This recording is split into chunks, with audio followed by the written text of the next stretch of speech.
Internet connection सही है?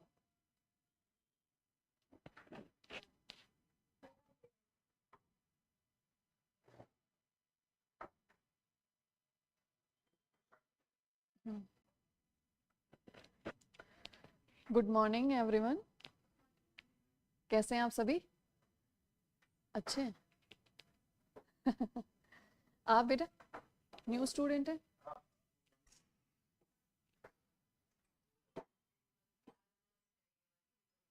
अच्छा अच्छा, तो घर से ही पढ़ाई कर रहे थे अभी तक?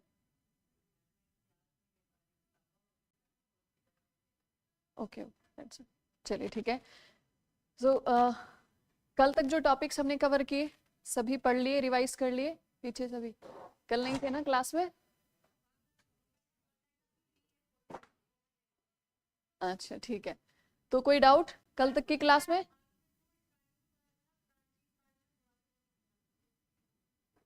ठीक है, और बताइए, और कोई डाउट? रिवाइज किया? ये सवाल ना पूछा जाए बस। रिवीजन हुआ कि नहीं हुआ? किसी दिन सब लोगों को बिठा के एक्चुअली पूछूं, बताओ क्या वजह क्या है, क्यों नहीं करते हो रिवीजन, है ना? पूछना पड़ेगा मुझे। चलिए ठीक है, तो आज का जो हमारा टॉपिक है वो है किसान विद्रोह।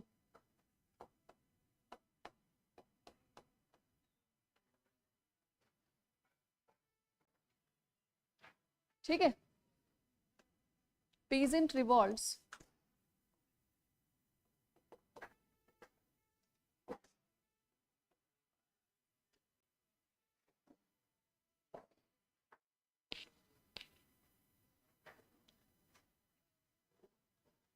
अच्छा, तो शुरू करें टॉपिक।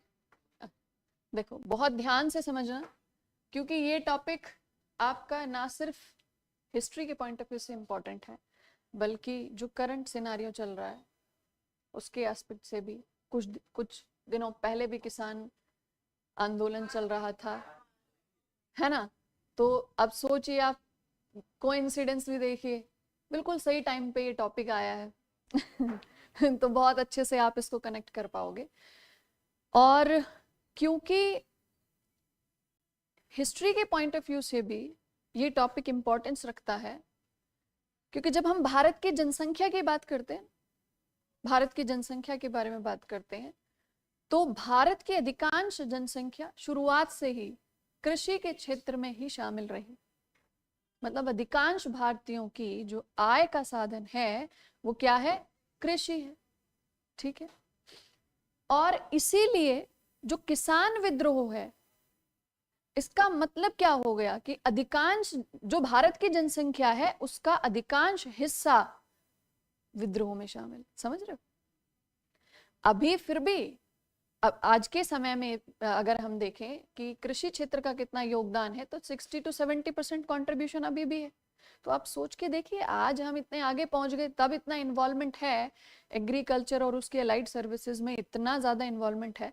तो उस समय कृषि और कृषि की जो सहायक गतिविधियां थी उनमें कितने प्रतिशत भारतीय शामिल रहे होंगे, कितनी जनसंख्या उसमें शामिल रही होगी। और अगर हम ये कहते हैं किसान विद्रोह, तो सोचिए कि जो भी किसान समुदाय था, जो कृषक समुदाय था, वो सभी अगर उस विद्रोह में शामिल थे तो भारत की अधिकांश जनसंख्या उसमें शामिल थी। इसलिए ये इंपॉर्टेंट हो जाता है। ठीक है, तो सबसे पहले हम ये समझते हैं कि किसान विद्रोह, इसका क्या अर्थ है। इसका अर्थ अगर निकालें, मान लीजिए कृषक,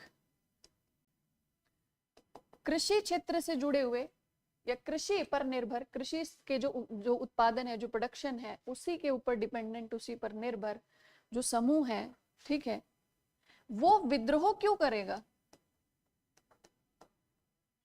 क्या परिस्थितियां हो सकती हैं ऐसी, कौन से कारण हो सकते हैं, कौन से फैक्टर्स हो सकते हैं जो उसे विद्रोह करने पर मजबूर कर दे? ठीक है, तो कृषक शब्द तो समझते हो आप, किसान शब्द तो समझते हो क्या होता है। अब एक बार विद्रोह शब्द भी समझ लीजिए, रिवॉल्ट का मतलब क्या होता है एक्चुअली। देखो, रिवॉल्ट का मतलब होता है अ violent protest a violent protest against the authority। मतलब जो शासन है, शासन के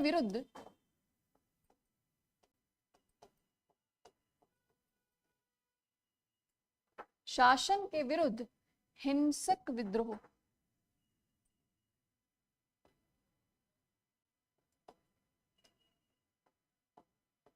या हिंसक विरोध, विरोध लिखिए, हिंसक विरोध, ये क्या कहलाता है? विद्रोह कहलाता है। एक विरोध करना हुआ कि किसी बात के लिए अपनी असहमति जाहिर करना, नाराजगी जाहिर करना। लेकिन ऐसी परिस्थितियां आप सोच के देखिए, वो कौन सी परिस्थितियां होंगी कि कोई भी वर्ग विशेष हो, चाहे कृषक हो, मजदूर हो, कोई भी हो, वो किस सिचुएशन में पहुंच गया कि उसने क्या कर दिया? हिंसक विरोध करना शुरू कर दिया।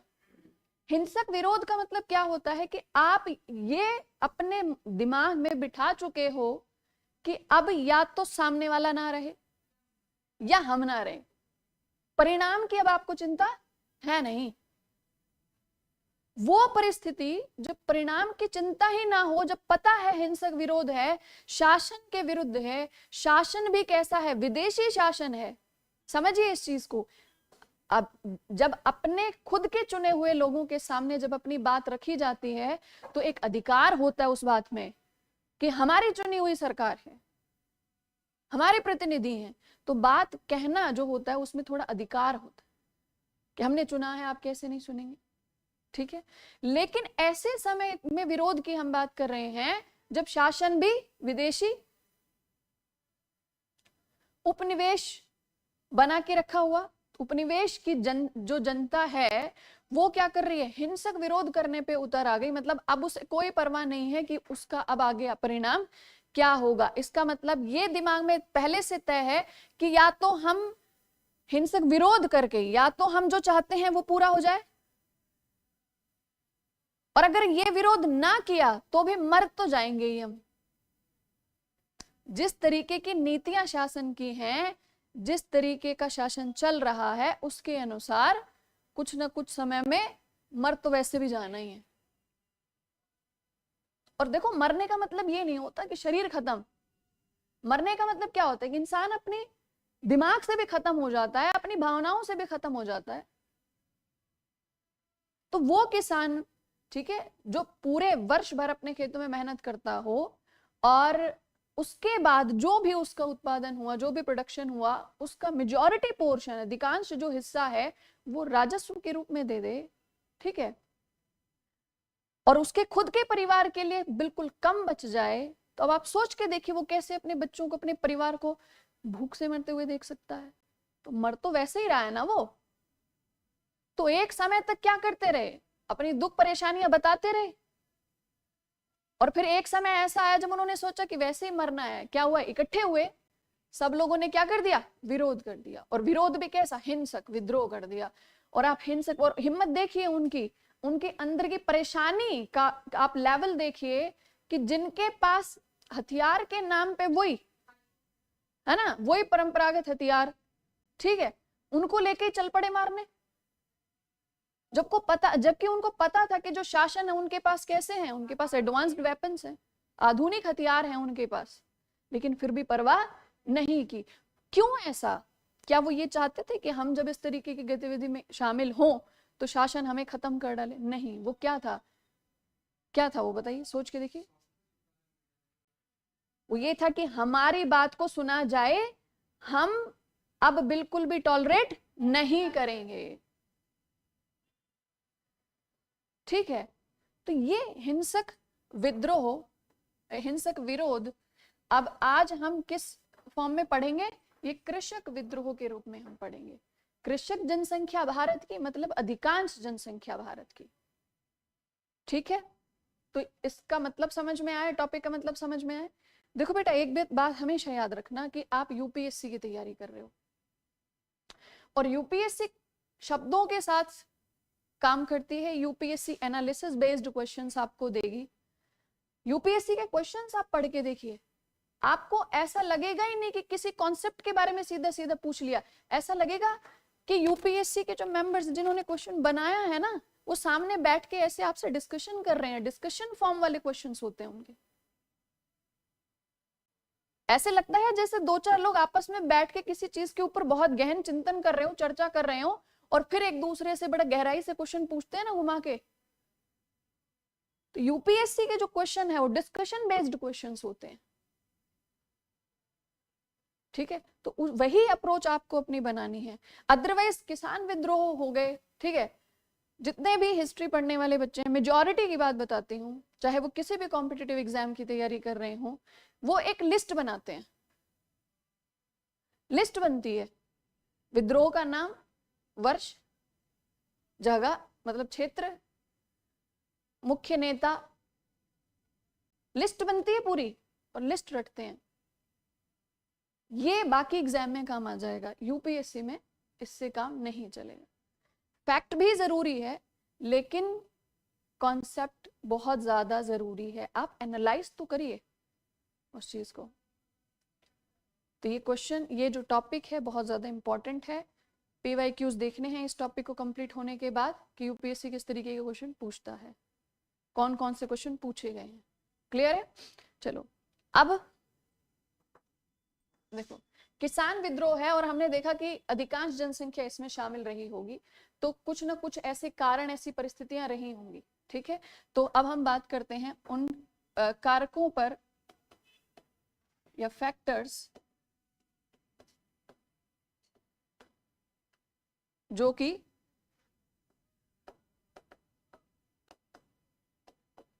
इन विद्रोहों के लिए उत्तरदायी रहे। रिस्पॉन्सिबल फैक्टर्स और उत्तरदायी कारक।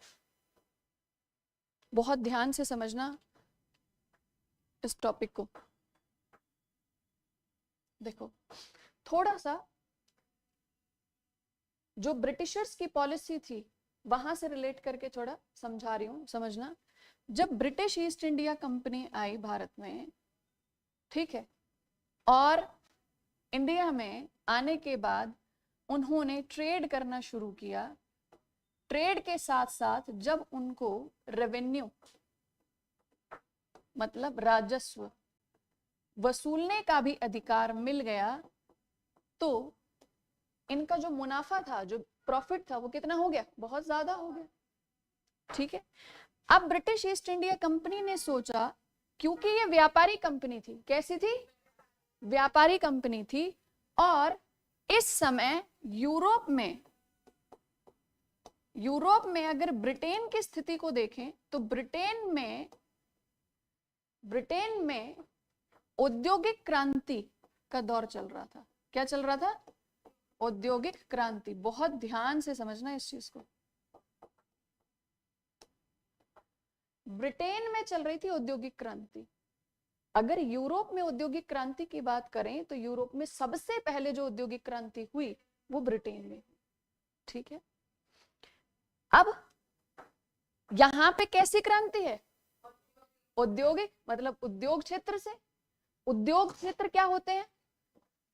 उद्योग क्षेत्र क्या होते हैं? इंडस्ट्रीज क्या होती है? मैन्युफैक्चरिंग यूनिट्स होती है, विनिर्माणशालाएं होती हैं जहां पे वस्तु का निर्माण होता है। अब समझो इस चीज को, ध्यान इधर दो, ठीक है। उद्योग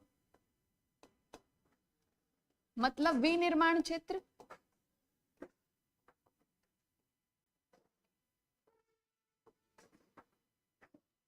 ठीक है। और विनिर्माण क्षेत्र में अगर क्रांति हो रही है, इसका मतलब कहां पर क्रांति हो रही है? वस्तु को बनाने की जो प्रक्रिया है ना, वहां पर क्रांति हो रही है। वस्तु को बनाने की प्रक्रिया में क्रांति हो रही है। बनाने की प्रक्रिया मतलब एक तरफ पहले परंपरागत तरीकों से वस्तु का निर्माण किया जाता था, हस्तशिल्प उद्योग कहा जाता था। अब क्या हो गया? मशीनों का उपयोग हो गया। तो वस्तु तो बन रही थी पहले भी, अभी भी बन रही है, लेकिन अब क्या चेंज हो गया? मशीनीकरण हो गया, ठीक है। अब जब मशीनीकरण होगा तो मशीनों में रॉ मटेरियल भी ज्यादा चाहिए, प्रोडक्शन जल्दी होता है, स्पीड में होता है, ठीक है। तो रॉ मटेरियल की जो उपलब्धता है, जो कच्चे माल की उपलब्धता है, वो प्रॉपर टाइम पे होनी चाहिए। अब यहां के ब्रिटेन की जरूरत है ये, ठीक है, ये ब्रिटेन की रिक्वायरमेंट है। ब्रिटेन की एक कंपनी भारत में अपनी आर्थिक और राजनीतिक शक्ति स्थापित कर रही थी या कर चुकी थी, ठीक है। अब ब्रिटेन की तरफ से अपनी इस कंपनी को क्या निर्देश है कि अब आपको वहां पर व्यापार इस तरीके से करना है कि ब्रिटेन के उद्योगों की जो जरूरतें हैं वो पूरी हो जाएं। इस टॉपिक को समझ लेना ध्यान से और बेटा जल्दी, ठीक है, समझ लेना। ये सिर्फ किसान विद्रोह सिर्फ और सिर्फ आपके फैक्ट पे डिपेंडेंट नहीं है। जो चीजें आज यहाँ पे समझा रही हूँ ना, मैं बहुत रेयरली आपको समझने का चांस मिलता है, ठीक है, वरना किसान विद्रोह के नाम पे विद्रोह पढ़ाए जाते हैं, ठीक है। और सीधे सीधे क्वेश्चन उठ के आता है और आएगा, लिख लो इस बात को, जीएस पेपर 1 में क्वेश्चन बनेगा, ठीक है। ध्यान से समझो, ब्रिटेन की जरूरत क्या है? ब्रिटेन की जरूरत थी कि वहां के जो उद्योग हैं, जो मशीनों पर अब निर्भर हो, मतलब मशीनों से उनको क्या मिल गया, एक स्पीड मिल गई है, प्रोडक्शन ज्यादा हो रहा है, तो इनकी रिक्वायरमेंट थी। इन्होंने कहा कि हमें एक तो रॉ मटेरियल ज्यादा चाहिए, कच्चा माल। दूसरी जरूरत क्या? दूसरी जरूरत जो ब्रिटेन में जो वस्तुएं बन रही हैं उनके लिए मार्केट चाहिए, बाजार होना चाहिए, ठीक है। अब वहां पर जब इतनी रिक्वायरमेंट है, सोच के देखिए, British east India company Britain की इकलौती कंपनी तो नहीं थी, लेकिन भारत में इकलौती थी, एक अधिकार था ना। अब आप सोच के देखिए, ब्रिटेन की जनता, ब्रिटेन के अदर बिजनेसमैन, ठीक है, अदर कंपनीज, वो ब्रिटिश गवर्नमेंट के ऊपर क्या प्रेशर क्रिएट नहीं करती होगी कि एक कंपनी भारत में जिसको एक अधिकार आपने दे दिया, इतना मुनाफा कमा के आ रहे हैं, हमें भी मौका दीजिए, हम भी वहां जाके व्यापार करेंगे। तो गवर्नमेंट के ऊपर उन लोगों का प्रेशर, ठीक है। अब वहां की सरकार जनता के द्वारा चुनी हुई, तो उनकी बातें सुनना भी उसका उतना ही रिस्पॉन्सिबिलिटी बनती है। अब ब्रिटिश गवर्नमेंट ने सोचा कि कुछ ऐसा किया जाए कि ब्रिटिश ईस्ट इंडिया कंपनी का एकाधिकार रहे। एक अधिकार रहेगा तो हम क्या करेंगे, उसके ऊपर हाई टैक्सेशन लगाकर उससे राजस्व ज्यादा लेंगे, टैक्स लगाएंगे, ठीक है। दूसरा, व्यापार कुछ इस तरीके से हो कि ब्रिटेन के जितने भी इंडस्ट्रियलिस्ट हैं उनको भी दिक्कत ना, वो भी खुश रहें। उन्होंने कहा ऐसा क्या तरीका किया जाए, तो उन्होंने कहा एक काम करिए, भारत से कच्चा माल लाइए, भारत से वस्तुओं का आयात मत करिए, ठीक है, गुड्स का ट्रेड मत करिए। गुड्स का ट्रेड होगा तो ब्रिटिश इंडस्ट्रीज जो हैं वो हंगामा करेंगी, क्योंकि भारत की जो वस्तुएं थी, भारत के जो वस्त्र थे, उनकी बहुत हाई डिमांड होती थी ब्रिटेन में। तो उन्होंने कहा कि सबसे पहला, जब वहां की वस्तुएं यहाँ पर प्रतिबंधित होने लगेंगी, हम उस पर हाई टैक्स लगा देंगे, ठीक है, तो इंपोर्ट उसका कम से कम होगा, तो हमारे जो डोमेस्टिक इंडस्ट्रीज हैं थोड़ा सा प्रोटेक्ट हो जाएंगे, सुरक्षित महसूस करेंगी। दूसरा, ये खुश हो इसके लिए हम क्या करते हैं, इंडिया से हम रॉ मटेरियल मंगाते हैं। ब्रिटिश ईस्ट इंडिया कंपनी को कहेंगे तुम व्यापार करो, लेकिन व्यापार किस चीज का करोगे, तुम रॉ मटेरियल का करोगे। रॉ मटेरियल लाओ कहां पर, ब्रिटेन में। अब जब रॉ मटेरियल ब्रिटेन में आएगा तो ब्रिटेन की इंडस्ट्रीज उस रॉ मटेरियल का यूज करके गुड्स प्रिपेयर करेगी, वस्तुओं का निर्माण करेगी। अब वही वस्तु जो ब्रिटेन की इंडस्ट्रीज में बन रही है, उन वस्तुओं को कहां बेचा जाएगा, भारत में बेचा जाएगा। सोचिए कितनी बड़ी स्ट्रेटजी थी कि वहां के इंडस्ट्रियलिस्ट भी खुश और ब्रिटिश ईस्ट इंडिया कंपनी भी खुश और खुद ब्रिटेन भी खुश, गवर्नमेंट भी खुश। तब उन्होंने क्या कहा कि अगर ये रिक्वायरमेंट फुलफिल करनी है, अगर इस स्ट्रेटजी के साथ काम करना है, तो वहां पे ध्यान से सुनना, आप जो बात बोल रही हूं, वहां पे ऐसी वस्तुओं या ऐसी चीजों का उत्पादन करना पड़ेगा जो ब्रिटेन की इंडस्ट्री में as a raw material use हो सकती हो। समझ में आई बात? इसका मतलब क्या, भारत में पहले से चली आ रही जो पारंपरिक कृषि थी, जो ट्रेडिशनल एग्रीकल्चर था भारत में, उस पैटर्न को चेंज कर दिया जाए और भारत में वो कृषि शुरू की जाए, वो फसलें उगाई जाएं जिनकी जरूरत ब्रिटेन की इंडस्ट्रीज को है, एज अ रॉ मटेरियल या एक कच्चे माल के रूप में, जिनका ब्रिटेन में उपयोग हो सके। ठीक है, समझ में आ रहा है? तो एक पॉइंट ये कि क्या करना पड़ेगा, भारत की कृषि प्रणाली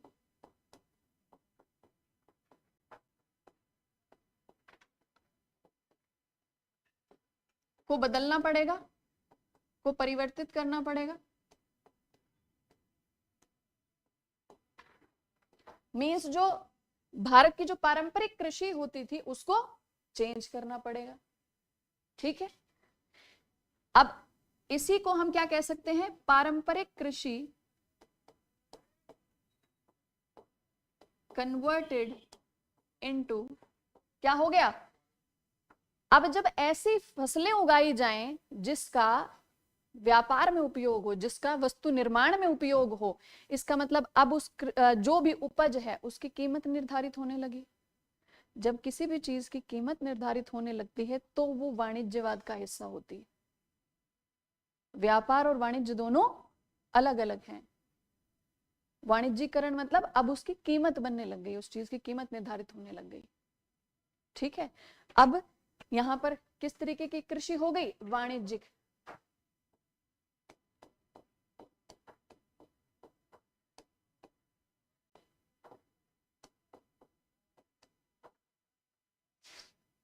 क्लियर?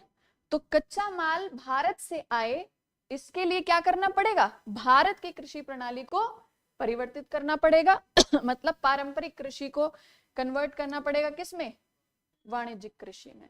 वाणिज्यिक कृषि होगी तो वही फसलें उगाई जाएंगी, वही नकदी फसलें उगाई जाएंगी जो एक कच्चे माल के रूप में काम आए।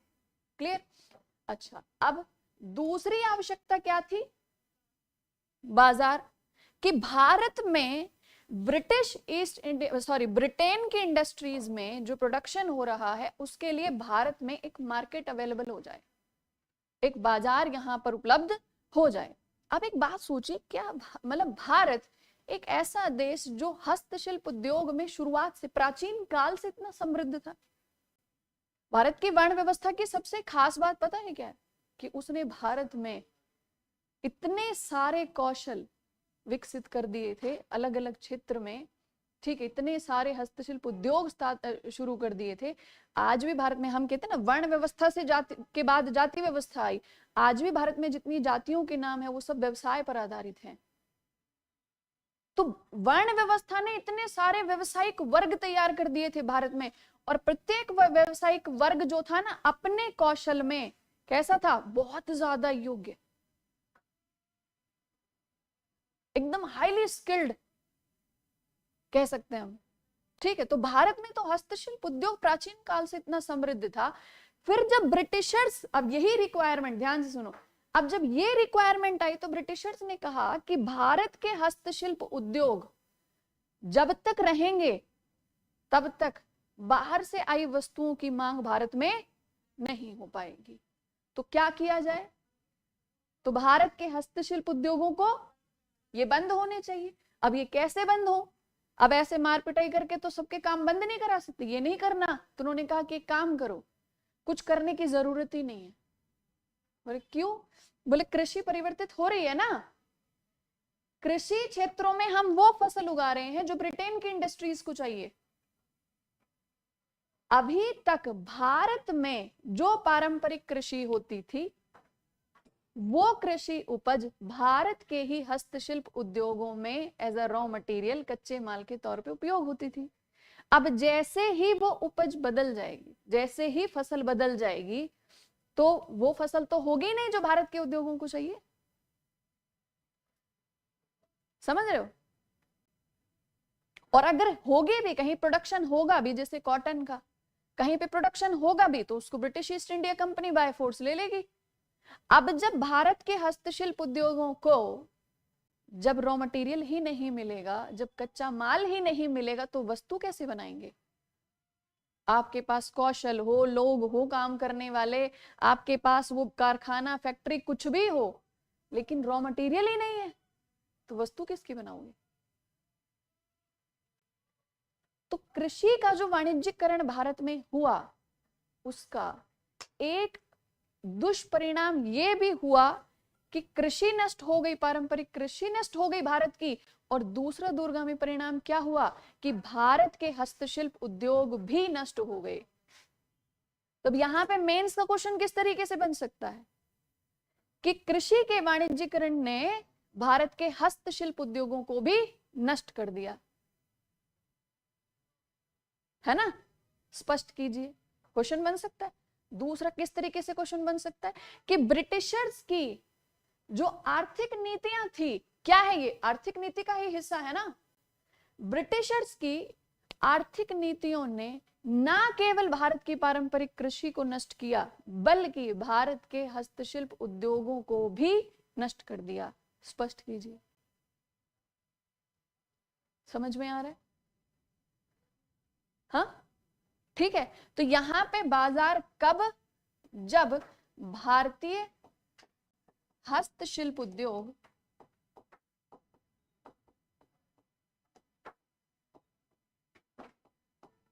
नष्ट हो जाए।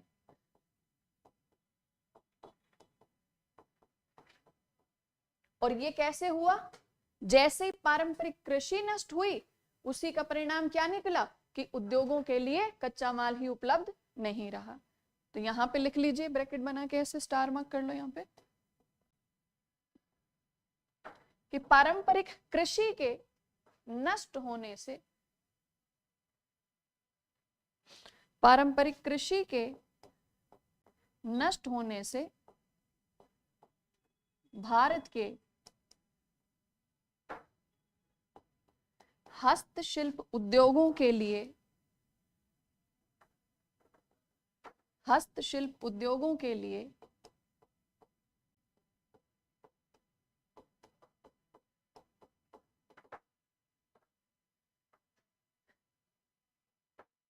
कच्चे माल की कमी हो गई।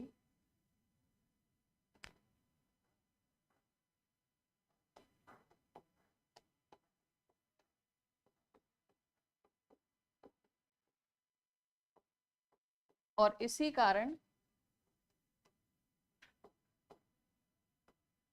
हस्तशिल्प उद्योग भी नष्ट हो गए। ठीक है, क्लियर है? अच्छा, अब ये सब क्यों हो रहा था? ब्रिटेन की इंडस्ट्रीज के लिए, ब्रिटेन के पर्सपेक्टिव के लिए, ब्रिटेन के जो उद्योग थे, उनकी जो जरूरतें थी, उनकी जो आवश्यकताएं थी, उनके हिसाब से ये सारे भारत के अंदर जो आर्थिक नीतियां थी ब्रिटिशर्स की, वो उसी वजह से थी, उन्हीं के अनुसार थी। ये ब्रिटिशर्स की आर्थिक नीति का हिस्सा है। ठीक है, क्या है ये? आर्थिक नीति का हिस्सा है। अच्छा, चलो, तो जो उत्तरदायी कारक लिखे हैं ना, वहां पर आप पहला पॉइंट बनाइए। ये सब लिखा है ना आपने उत्तरदायी कारक के बाद। अब लास्ट में यहां नीचे अब आप बनाइए पॉइंट नंबर 1, और अब लिखिए ब्रिटिश शासन की आर्थिक नीतियां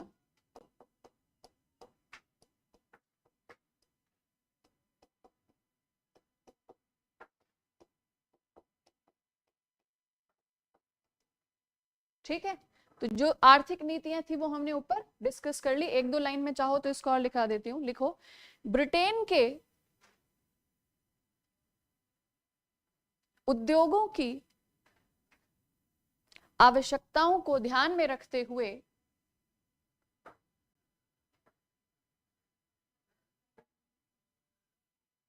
good morning Shikhar, Shubham, Rajan, Naim, Malik, good morning to all.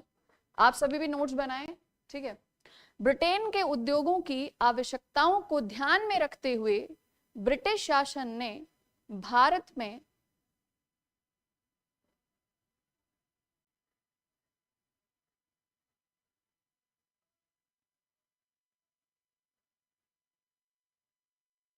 आर्थिक नीतियां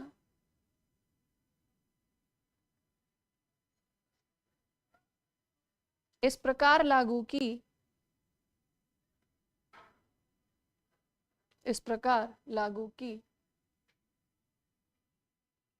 जिसके परिणाम स्वरूप भारत की कृषि और हस्तशिल्प उद्योग दोनों ही नष्ट हो गए।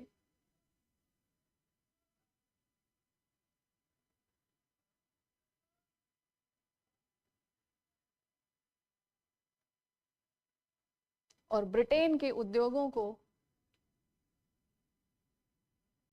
भारत से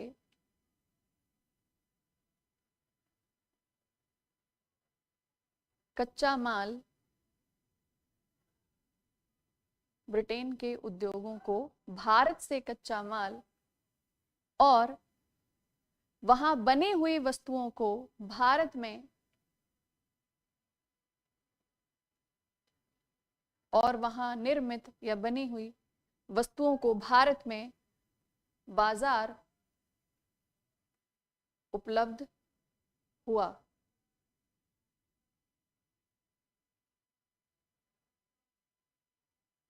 नेक्स्ट पॉइंट लिखो, कृषि का वाणिज्यीकरण।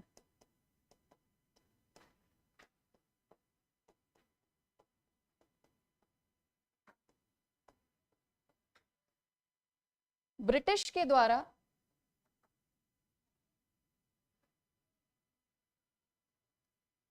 भारत के पारंपरिक कृषि के स्वरूप को ब्रिटिश द्वारा भारत के पारंपरिक कृषि के स्वरूप को परिवर्तित कर दिया गया।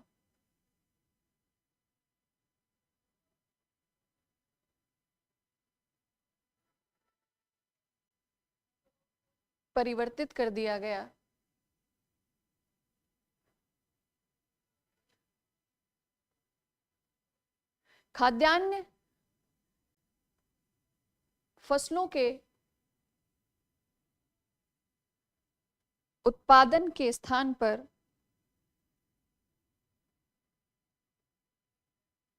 नकदी फसलों के उत्पादन पर जोर डाला गया।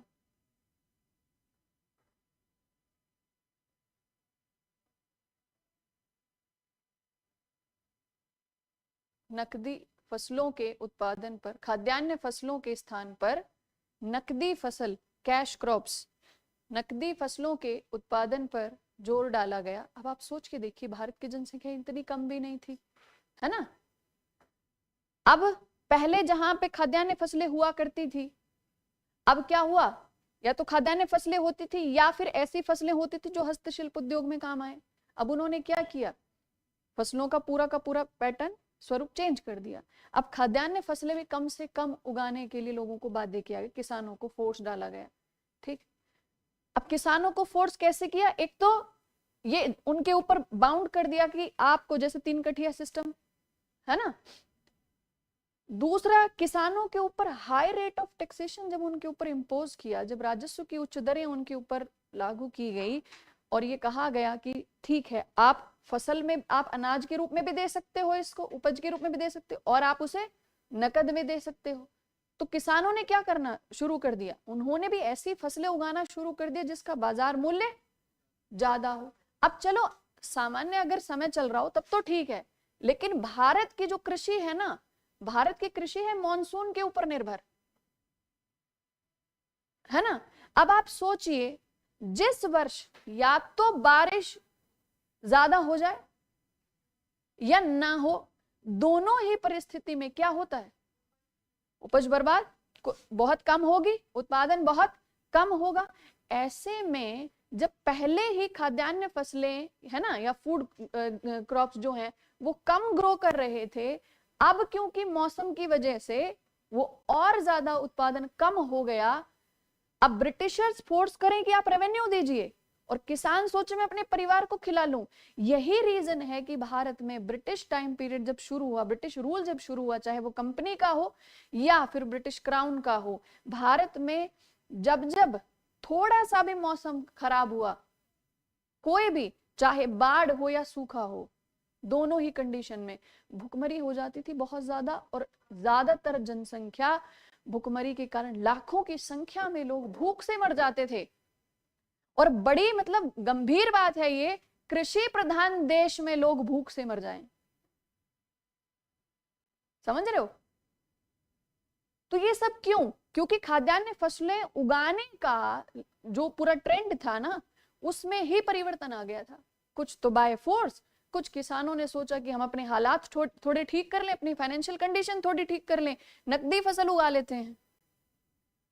ठीक है, तो वाणिज्यिकरण ने बहुत ज्यादा नुकसान किया। क्या लाइन लिखी लास्ट बताइए?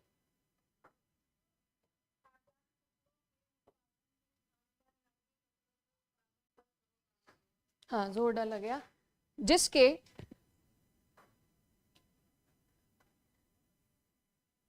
कई दुष्परिणाम भी सामने आए।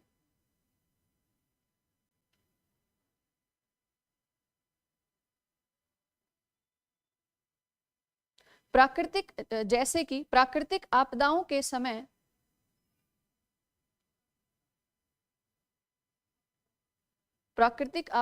समय भुखमरी के कारण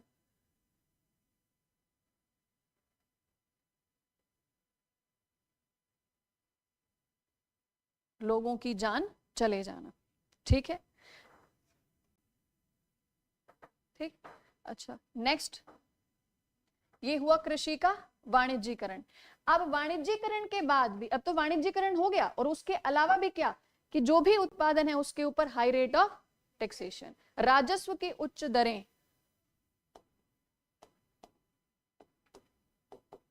फटाफट लिखो, राजस्व की उच्च दरें।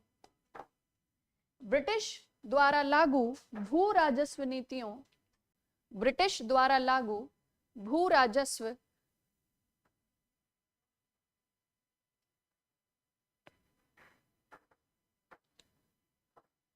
भू राजस्व नीतियों ने किसानों की आर्थिक स्थिति को अत्यंत दयनीय बना दिया था।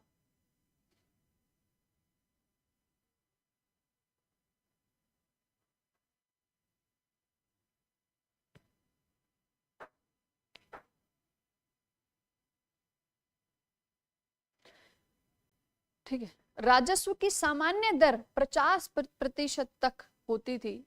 सामान्य स्थिति में राजस्व कितना होता था? 50। ठीक है, और कुछ क्षेत्रों में राजस्व की सामान्य दर 50% होती थी, और कुछ स्थानों पर विशेष परिस्थितियों में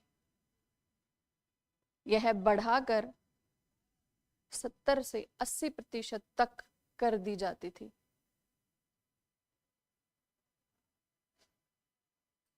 यह बढ़ाकर 70 से 80% तक कर दी जाती थी। अब बताओ कैसी स्थिति लग रही है आपको भारत की उस समय ब्रिटिश रूल के टाइम पे? किसानों की स्थिति बताइए कैसी लग रही है? हाँ, है ना, बहुत खराब। अच्छा, अब राजस्व की उच्च दरें थी, अब राजस्व चुकाना उनके लिए एकदम कंपलसरी भी था, मुश्किल भी था। ठीक है, अब एक इसी में एक पॉइंट और लिख लो, फिर हम नेक्स्ट पॉइंट पे जाएंगे। लिखो, ब्रिटिश शासन द्वारा यह राजस्व कठोरता के साथ, ब्रिटिश शासन के द्वारा यह राजस्व कठोरता के साथ निश्चित समय पर वसूला जाता था,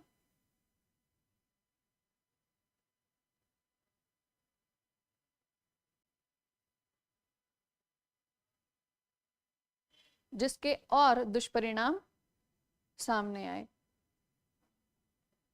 अब इसके दुष्परिणामों में क्या हो जाएगा कि किसानों या किसान कर्ज के जाल में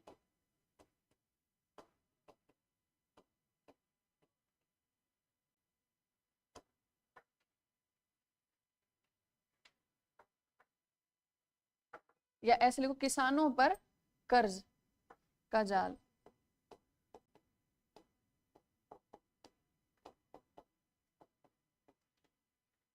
डेट ट्रैप कहते हैं इसे, डेट ट्रैप।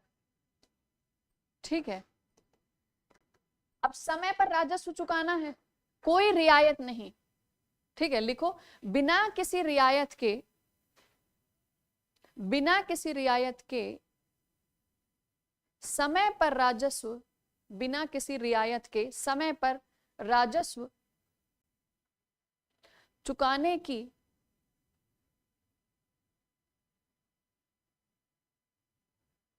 बाध्यता के कारण किसान जमींदारों और साहूकारों,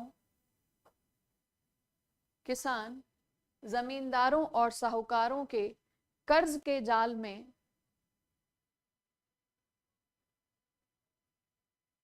फंस जाता था।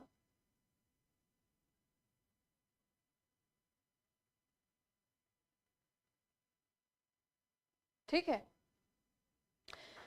इतना क्लियर हुआ? तो अब देखो, वही कहते हैं ना कि विद्रोह बहुत बड़ी बात है, कि जब सामने वाला बिल्कुल मेंटली प्रिपेयर हो जाए कि या तो सामने वाला शासन खत्म हो जाए, उसकी नीतियां खत्म हो जाएं, या फिर हम खत्म हो जाएं। और अगर विद्रोह नहीं भी किया जाएगा तो हम तो वैसे भी मर ही रहे हैं, मर ही जाएंगे। अब समझ में आ रहा है उनकी कंडीशन, कि किन हालातों में, किन परिस्थितियों में उन्होंने ये डिसीजन लिया होगा। ठीक है, कौन कौन से पॉइंट लिखे फटाफट देखिए, एक बार ये पूरा यहां तक रिवाइज करें, क्योंकि इसके बाद हम विद्रोह डिस्कस करेंगे। तो एक बार इसको रिवाइज करो फटाफट। क्या रीजन था, बिल्कुल दिमाग में बैठ जाना चाहिए, पूरा फ्लो दिमाग में बिठाओ कि क्या रीजन था। ब्रिटेन के रीजन को कनेक्ट करिए, इसी को कहते हैं वर्ल्ड हिस्ट्री और इंडियन हिस्ट्री को, दोनों को कनेक्ट करके पढ़ना। रिलेट करिए फटाफट, 1 मिनट का टाइम दे रही हूँ सभी, ऑनलाइन वाले भी फटाफट रिलेट करिए इसे।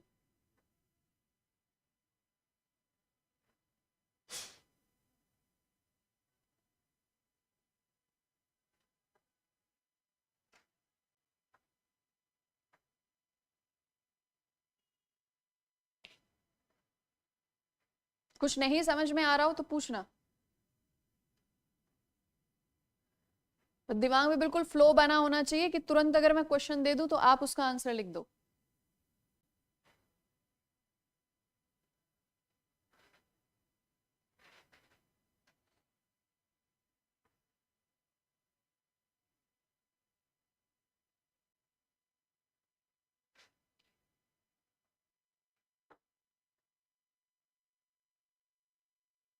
ठीक है, सारे पॉइंट्स यहां तक आ गए? ठीक है, अब देखो, क्योंकि आर्थिक नीतियां कैसी थी, एकदम शोषणकारी नीतियां थी। भारत से कच्चा माल ब्रिटेन तक ले जाना। दूसरा, भारतीय कृषि का वाणिज्यीकरण हुआ, जिससे कृषि का भी नुकसान हुआ। दूसरा, हस्तशिल्प उद्योगों का भी नुकसान हुआ, है ना। फिर राजस्व की उच्च दरें लागू कर दी गई, तो जितना भी उत्पादन होता था उसका बहुत कम हिस्सा उनके पास बचता था। फिर राजस्व वसूली भी वो बिल्कुल बहुत कठोरता के साथ करते थे, तो अपने आप को बचाने के लिए वो क्या करते थे, कर्जा लेते थे। और एक बार सेठ साहूकारों से, जमींदारों से कर्जा ले लिया तो वो उससे मुक्त कभी हो ही नहीं पाता, पूरा जीवन निकल जाता था।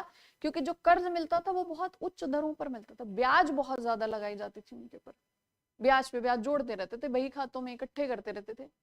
ठीक है, उसके बाद अकाल पड़ जाना।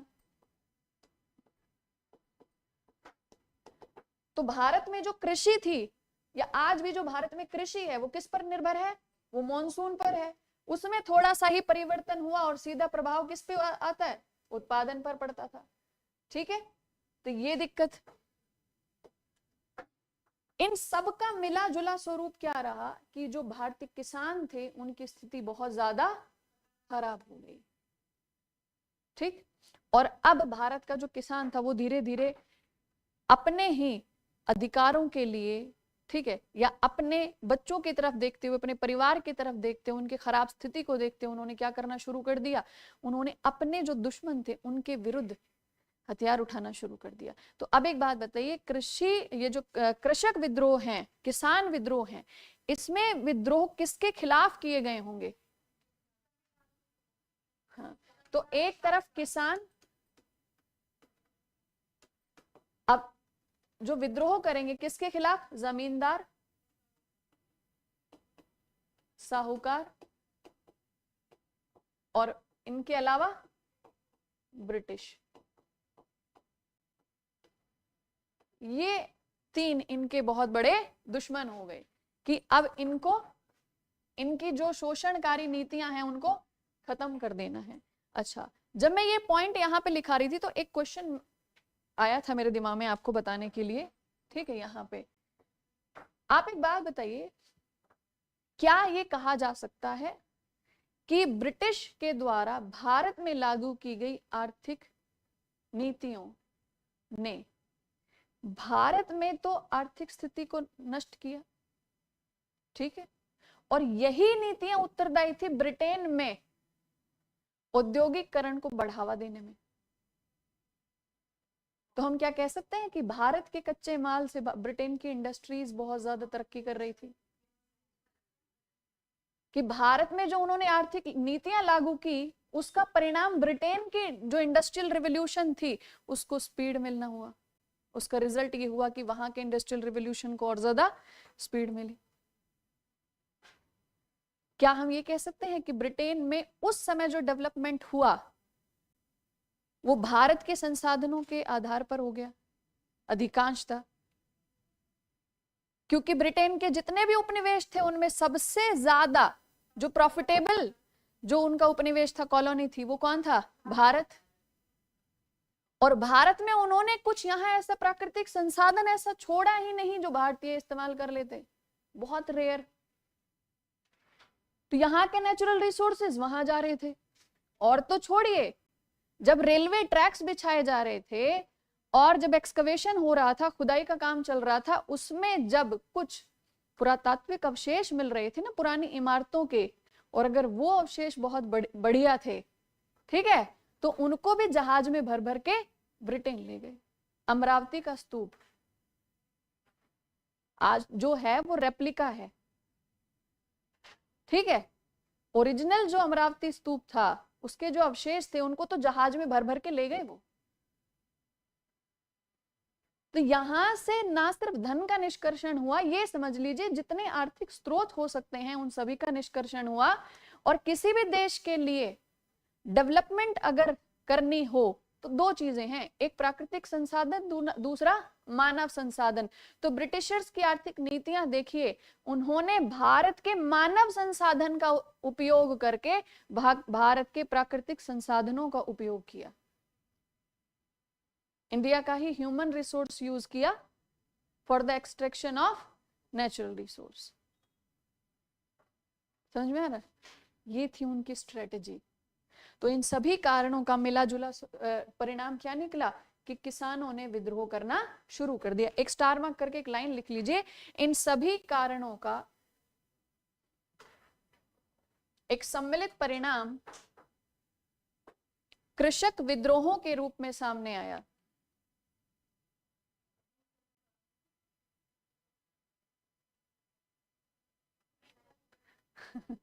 इन सभी कारणों का एक सम्मिलित परिणाम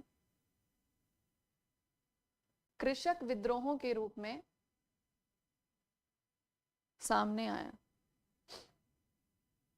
ठीक है, चलिए अब ये और लिख लीजिए, किसानों ने जमींदार, साहूकार और ब्रिटिश शासन के विरुद्ध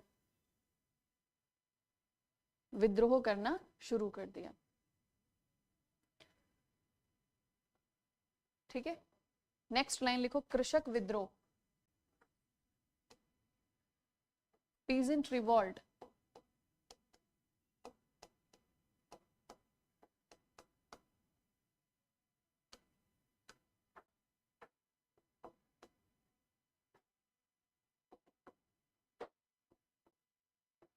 अब देखो, जो कृषक विद्रोह हुए थे वो पूरे भारत में ना तो एक साथ हुए, ना उनका जो स्वरूप था ठीक है, वो एक जैसा रहा। ठीक है, समझ में आया? तो अलग अलग क्षेत्रों में अलग अलग समय पर कृषक विद्रोह हुए। ठीक, उनमें से जो मुख्य हैं, जिन्होंने बहुत बड़ा एक इम्पैक्ट क्रिएट किया हो, बहुत बड़ा एक प्रभाव जिन्होंने डाला हो, ठीक है, उनको हम अक्सर ज्यादा ध्यान देते हैं। ठीक है, या फिर ये कहें कि जो जितना बड़ा विद्रोह, जिसका प्रभाव जितना बड़ा रहा हो, ठीक है, तो कहीं ना कहीं उनको थोड़ा ज्यादा पढ़ा जाता है, ज्यादा महत्व दिया जाता है। तो ये जो कृषक विद्रोह थे, इनको याद करने का और एग्जाम के अकॉर्डिंग प्रिपेयर करने का तरीका हम कृषक विद्रोहों को दो पार्ट्स में डिवाइड करते हैं, दो श्रेणियों में विभाजित करते हैं या वर्गीकृत करते हैं। कौन सी? एक तरफ हम पढ़ते हैं 1857, ठीक है, से पूर्व में हुए विद्रोह,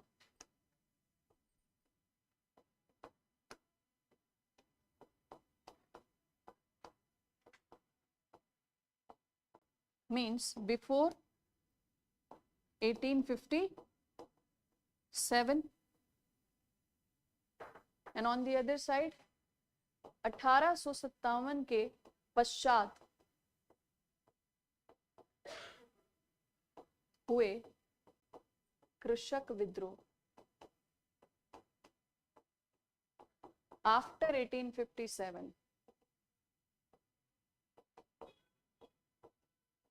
आफ्टर 1857। अब देखो, पहले थोड़ा तरीका बता देती हूं किस तरीके से आपको याद करना है, समझना है। जो किसान विद्रोह हुए उनको हम इस हिसाब से क्यों डिवाइड कर रहे हैं? 1857 से पहले जो किसान विद्रोह हुए वो ब्रिटिश कंपनी के विरुद्ध हुए, वहां कंपनी का रूल था। ठीक है, उसके बाद और यहाँ पे ब्रिटिश जो कंपनी थी उनके तरीके बिल्कुल अलग थे, बिल्कुल वो ज्यादा से ज्यादा एक्सट्रैक्शन वाली उनकी पॉलिसीज थी। 1857 की क्रांति हुई, उस क्रांति के बाद भारत में ब्रिटिश कंपनी की जगह ब्रिटिश क्राउन का रूल स्टार्ट हो गया, ब्रिटिश ताज का शासन शुरू हो गया। और फिर जो नीतियां बनाई गई, आर्थिक नीतियां जो बनाई गई, वो ब्रिटिश ताज के द्वारा, ब्रिटिश शासन के द्वारा। समझ में आया? यहाँ पे 1857 के बाद जो हम किसान विद्रोह पढ़ेंगे उनको भी दो पार्ट्स में डिवाइड कर लिया जाए तो बहुत ज्यादा अच्छा होगा आपके लिए, और यूपीएससी के क्वेश्चंस भी उसी हिसाब से फ्रेम हो सकते हैं, होने की संभावनाएं होते भी हैं। कैसे? यहाँ पे हम इसको पढ़ेंगे 19वीं शताब्दी के विद्रोह और 20वीं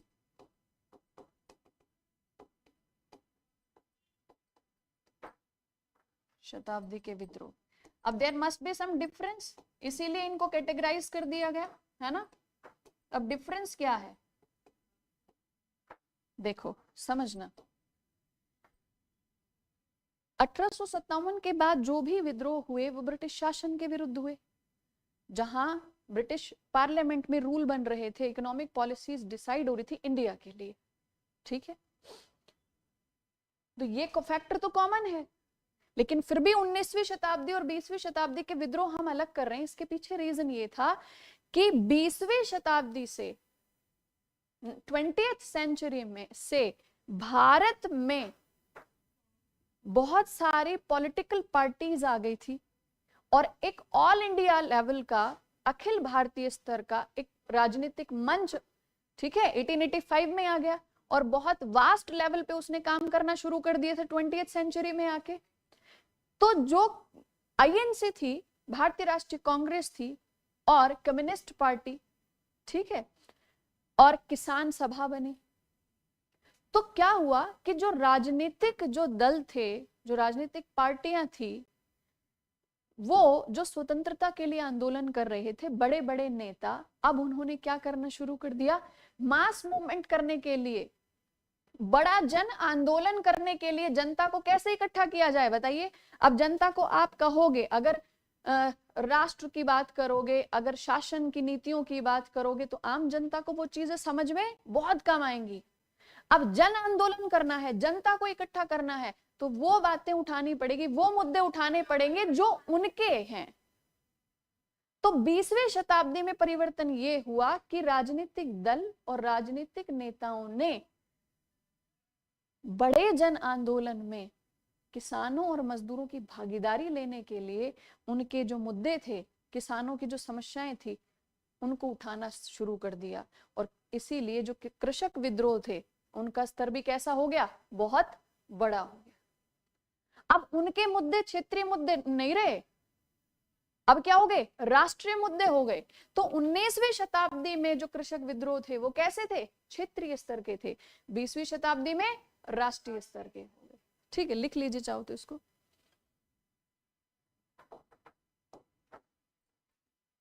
डिफरेंस हम यहां पर देख लेते हैं। ठीक है, यहां पर जो किसानों की जो समस्याएं थी क्षेत्रीय थी,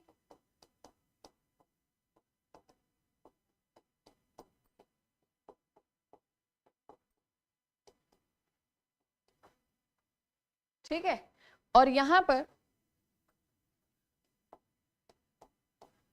किसानों के मुद्दे कैसे हो गए,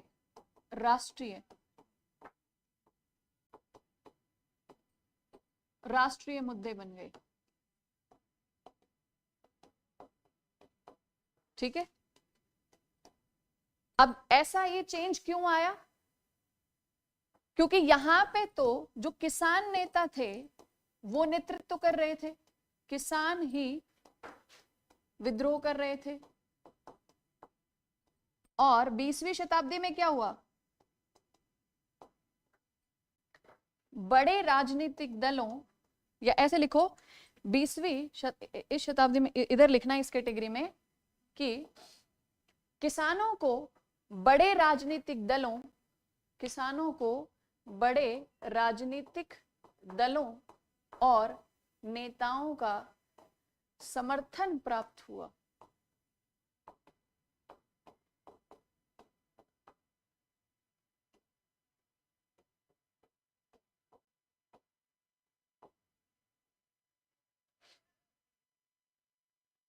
ठीक है, यहां पे जो विद्रोह हो रहे थे वो सिर्फ कृषि क्षेत्र से जुड़े हुए थे, और यहां पे जो कृषक मुद्दा था वो भारत के स्वतंत्रता संग्राम का हिस्सा बन गया, तो उसका महत्व और भी अधिक हो गया। ठीक है, क्योंकि यहां तो समझिए ऐसा नहीं है कि पहले जो किसान विद्रोह थे उसका महत्व नहीं था, बिल्कुल था, लेकिन जब तक सिर्फ किसान लड़ रहे थे, मतलब भू राजस्व नीतियों के विरुद्ध लड़ रहे थे, डिमांड्स क्या थी कि रेवेन्यू रेट कम किया जाए, जमींदार जो शोषणकारी नीति जो अपना रहे हैं, जो एक्सप्लॉयटेटिव बिहेवियर है जमींदार्स का, उस पर रोक लगाई जानी चाहिए। ब्रिटिश गवर्नमेंट जमींदार को पनिश करे, उनको तो क्यों पनिश करना था, समझ रहे हो। उनकी डिमांड्स किससे थी, उसकी थी कि राजस्व नीति कम कर दो, राजस्व वसूलने का जो आपका जो तरीका है, व्यवहार है, उसको ठीक करो, रियायत दो। अगर मान लीजिए कोई प्राकृतिक आपदा आ गई, कोई नेचुरल कैलेमिटी आ गई, ऐसी परेशानी के समय में जब उत्पादन ही नहीं हुआ तो राजस्व हम कहां से देंगे, तो ऐसे समय में हमें रियायतें दी जाएं। तो यहाँ की डिमांड्स अलग थी, और जैसे यहाँ पहुंचे डिमांड क्या हो गई, क्योंकि अब स्वतंत्रता आंदोलन से जुड़ गए, तो डिमांड क्या हो गई कि ब्रिटिशर्स अब आप यहां से जाइए, हमें आपका शासन ही नहीं चाहिए, आप हमारे लिए नीतियां ही नहीं मत बनाओ, छोड़ो आप, क्या ये इतने साल हो गए परेशान होते हुए, आपसे राजस्व नीतियां कम नहीं हुई, जमींदार नहीं रोके, अब एक काम करो आप यहां से जाइए, स्वतंत्रता। समझ आ रहा है।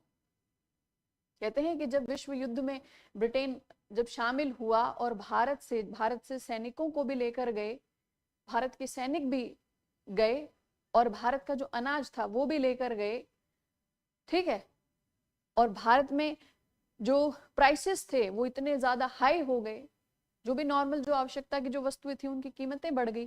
क्यों कि ज्यादातर आवश्यकता की वस्तुओं को कौन ले गए, ब्रिटिशर ले गए, क्योंकि युद्ध चल रहा था।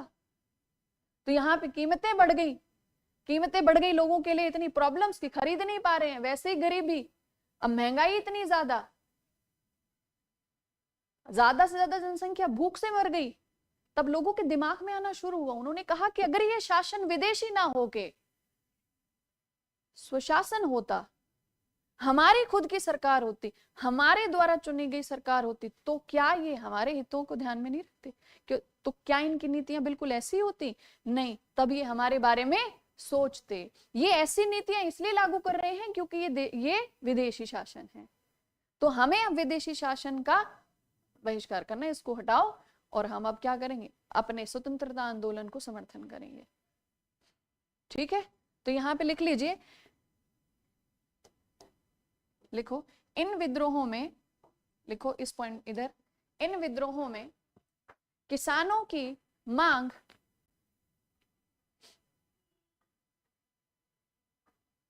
राजस्व में कमी, किसानों की मांग राजस्व में कमी,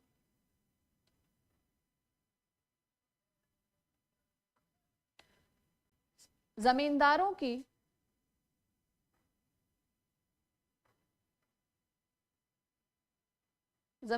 की शोषणकारी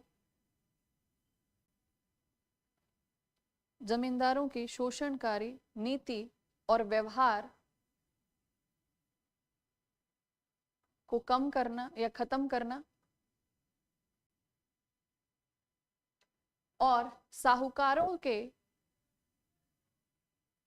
कर्ज से मुक्ति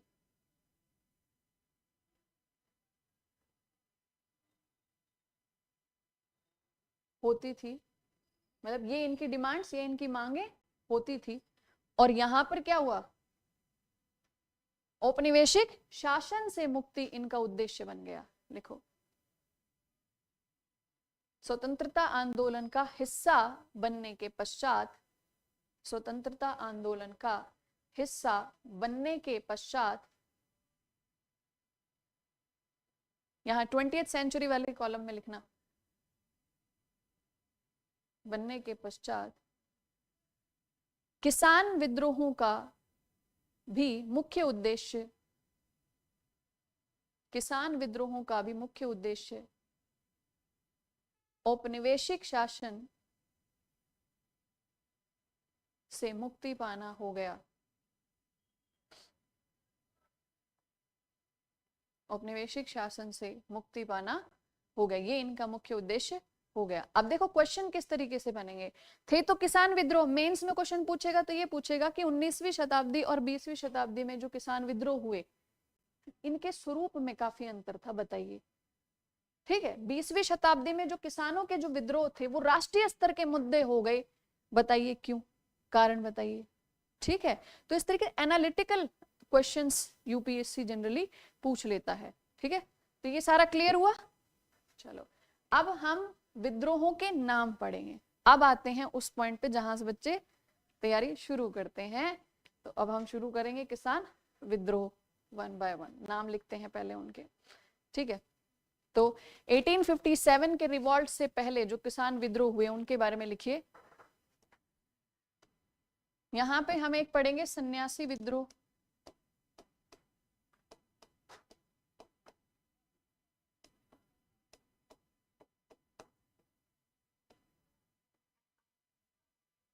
ठीक है।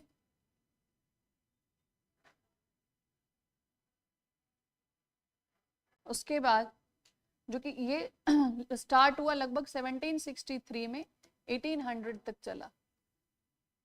ठीक है, सन्यासी विद्रोह नाम लिख लीजिए पहले सबके। इसके बाद लिखो रंगपुर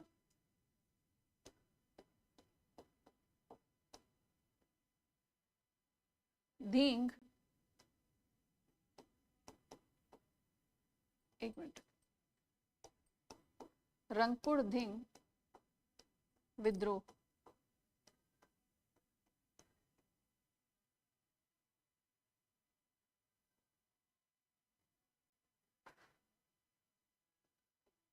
पागलपंथी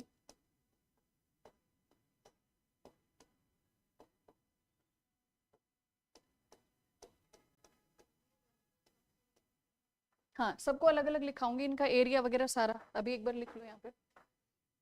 ये 1783 में स्टार्ट हुआ था। ठीक है, सारा लिखा दूंगी, अभी सिर्फ नाम लिखिए आप। उसके बाद चलो पहले इनको 1 बाय 1 लिख लो। ठीक है, लिखो यहाँ पे भी बहुत सारे आएंगे नाम, तो कुछ स्पेस छोड़ देना। एक सेकेंड, ठीक है। लिखो, सबसे पहले लिखो हेडिंग। यहाँ पे पहले एक सब हेडिंग बनाओ। ये तो चार्ट बनाया है आपने, चार्ट के बाद थोड़ा स्पेस छोड़ो, फिर हेडिंग बनाओ। हाँ, मेनली यहाँ पे 3 ही पढ़ेंगे, ठीक है। अगर कोई और इंपॉर्टेंट होगा तो एक और है जिसमें बियर्ड टैक्स लगाया था। जो लैंड ऑनर्स थे, प्लांटर्स थे, वो हिंदू थे, ठीक है, और वहां पे जो वर्कर्स थे वो कौन थे, मुस्लिम थे, तो उनके ऊपर बियर्ड टैक्स, दाढ़ी कर लगा दिया था, तो इस वजह से भी एक विद्रोह हो गया था, ठीक है। तो वो भी चाहोगे तो लिखवा दूंगी। पहले लिखो हेडिंग, लिखो पहले, रुको मैं ही करती हूँ ये काम, थोड़ा स्पेस छोड़ो इस चार्ट के बाद, ठीक है। अब लिखो 1857 से पूर्व किसान विद्रोह।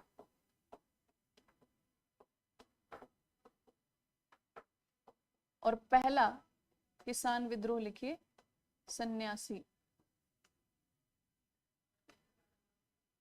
रिवॉल्ट्स बिफोर 1857, पहला लिखिए सन्यासी विद्रोह।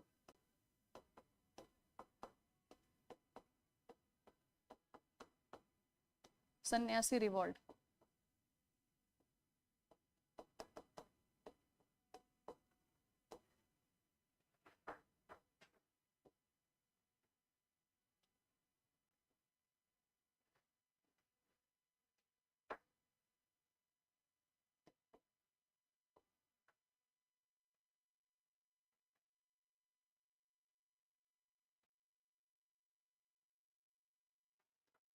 अब ये देखते जाइएगा कि कौन कौन से रीजन में कौन कौन सा रिवॉल्ट हो रहा है। तो जो सन्यासी विद्रोह था ये कब हुआ, 1763 से शुरू हुआ, ठीक है। और कौन से क्षेत्र में हुआ, एरिया कौन सा था इसका, एरिया था बंगाल। क्या था, बंगाल। लिखो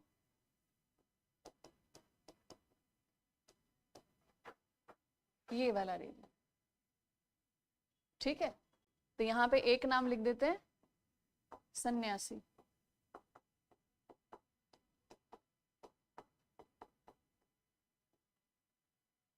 ठीक है।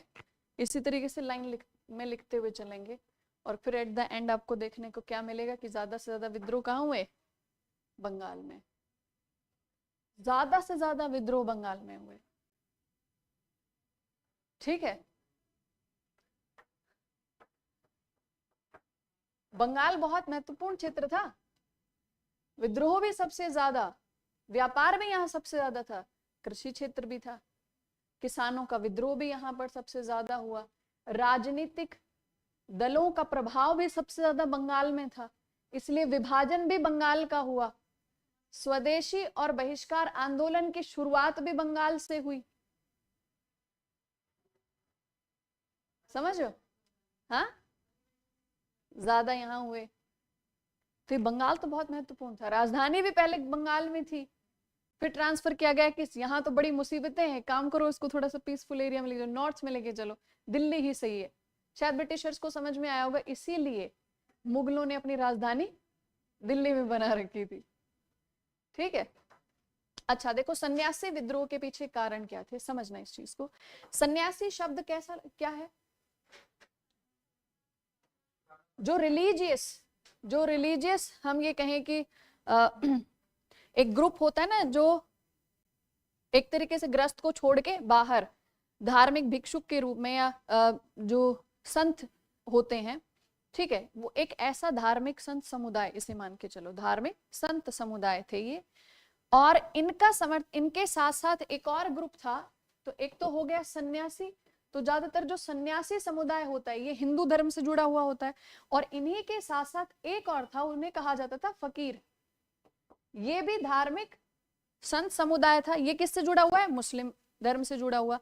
दरअसल बंगाल वाले क्षेत्र में ब्रिटिश लोगों ने क्या किया, ब्रिटिश कंपनी ने क्या किया, जो धार्मिक स्थल थे वहां पर आने जाने से इन लोगों को रोकना इन्होंने शुरू कर दिया।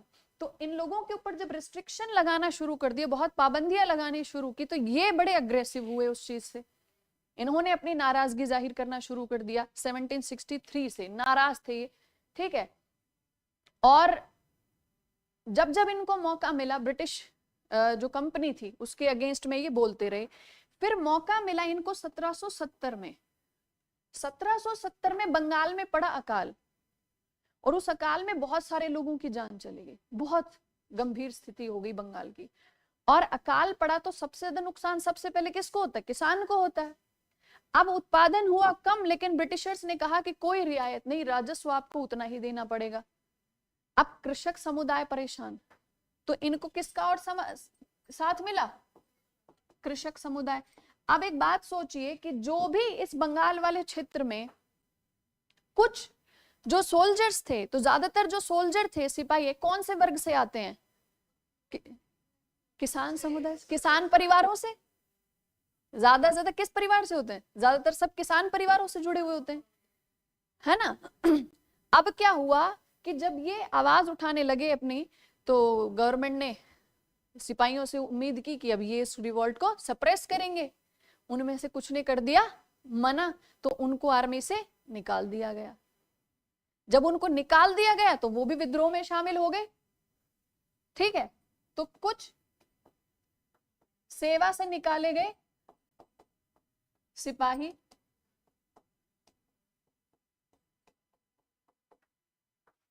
इसमें जुड़े, और इन सब ने सम्मिलित रूप से विद्रोह किया। किसके खिलाफ? ब्रिटिश कंपनी के खिलाफ। ठीक है, क्योंकि कारण इसमें धर्म का मुद्दा भी था। दूसरा, किसानों का भी मुद्दा था, अकाल की स्थिति थी, भूखमरी की स्थिति थी। ठीक है, सेवा से बाहर निकाले गए सिपाही थे, तो वो क्या करेंगे? हथियारों से लड़ेंगे। तो इस विद्रोह की प्रकृति कैसी थी? इन्होंने ब्रिटिश की जो फैक्ट्रीज थी उन पे अटैक करना शुरू कर दिया। ठीक है, उनके हथियार जब्त करने शुरू कर दिए। ठीक है, और जहां जहां पे भी ये था कि हाँ खाने पीने के गोदाम भरे हुए हैं अनाज के, उनको भी, उन पे भी कब्जा करना शुरू कर दिया। तो ये सन्यासी विद्रोह बहुत ज्यादा पॉपुलर हुआ बंगाल में। ठीक है, तो पहले तो ये इस तरीके से बना लो। अब लिखो कारण। लिखो ब्रिटिश कंपनी ने पॉइंटर फॉर्मेट में सार बनाओ। ब्रिटिश कंपनी ने सन्यासी समुदाय को धार्मिक स्थलों पर जाने से प्रतिबंधित किया। धार्मिक स्थलों पर, अब लिखना ज्यादा होगा, समझाने वाला जो पॉइंट्स थे समझाने वाले वो समझा दिए। अब सब नोट्स बनाएंगे, ऑनलाइन वाले भी ऑफलाइन वाले भी। ठीक है, धार्मिक स्थलों पर जाना प्रतिबंधित किया, जिसके कारण इन धार्मिक समुदायों, सन्यासी और फकीर, इन धार्मिक समुदायों, सन्यासी और फकीर, कॉमा इसको ब्रैकेट में कर देना, समुदायों ने शासन का विरोध करना शुरू कर दिया। शासन का विरोध करना शुरू कर दिया। अगली लाइन लिखिए। 1770 में बंगाल में अकाल के कारण 1770 यहां पे लिखा था, बंगाल में अकाल के कारण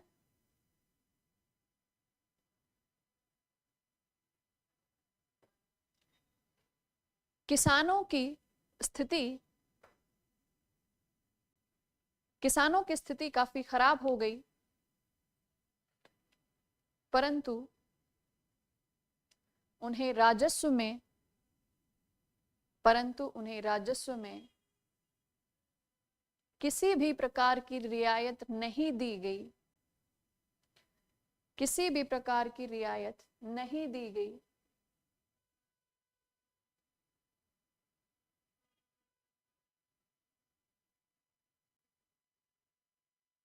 ठीक है, इसलिए इस क्षेत्र में यह कृषक विद्रोह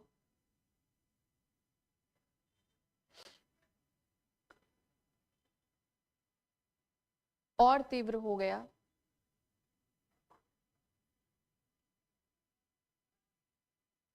इसके मुख्य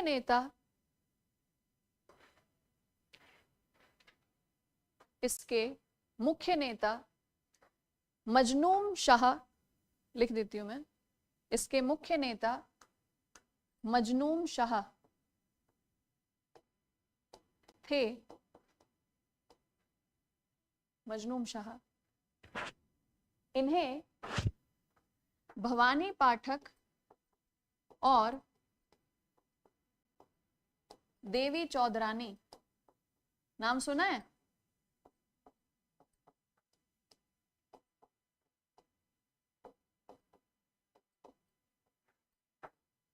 और देवी चौधरानी का भी समर्थन प्राप्त हुआ। इस क्षेत्र के ये दो अन्य नेता थे, भवानी पाठक और एक महिला नेता देवी चौधरानी, का भी समर्थन प्राप्त हुआ। नेक्स्ट पॉइंट लिखिए।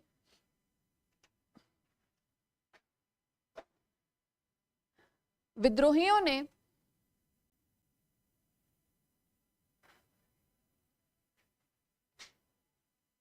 ब्रिटिश कारखानों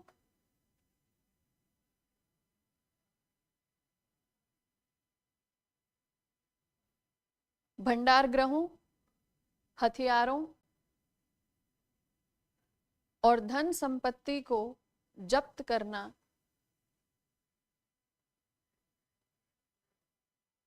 या ऐसे लिखो जब्त कर लिया, ऐसे लिखो, जब्त करना शुरू नहीं किया, ऐसे लिखो जब्त कर लिया।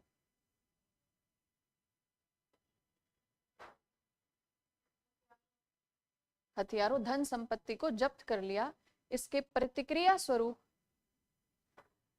ब्रिटिश द्वारा, इसकी प्रतिक्रिया स्वरूप, अब रिएक्शन भी होगा ना, इसकी प्रतिक्रिया स्वरूप ब्रिटिश द्वारा इस विद्रोह का दमन किया गया। इस विद्रोह का दमन किया गया।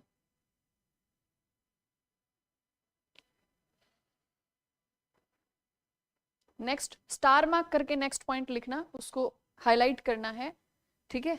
लिखो, इस विद्रोह का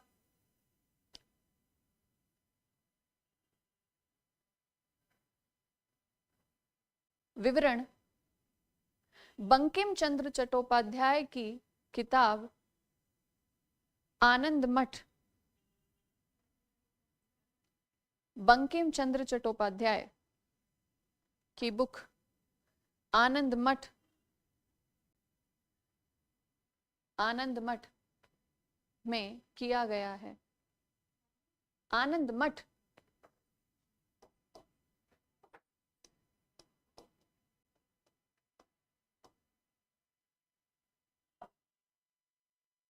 ठीक है, आनंद मठ में।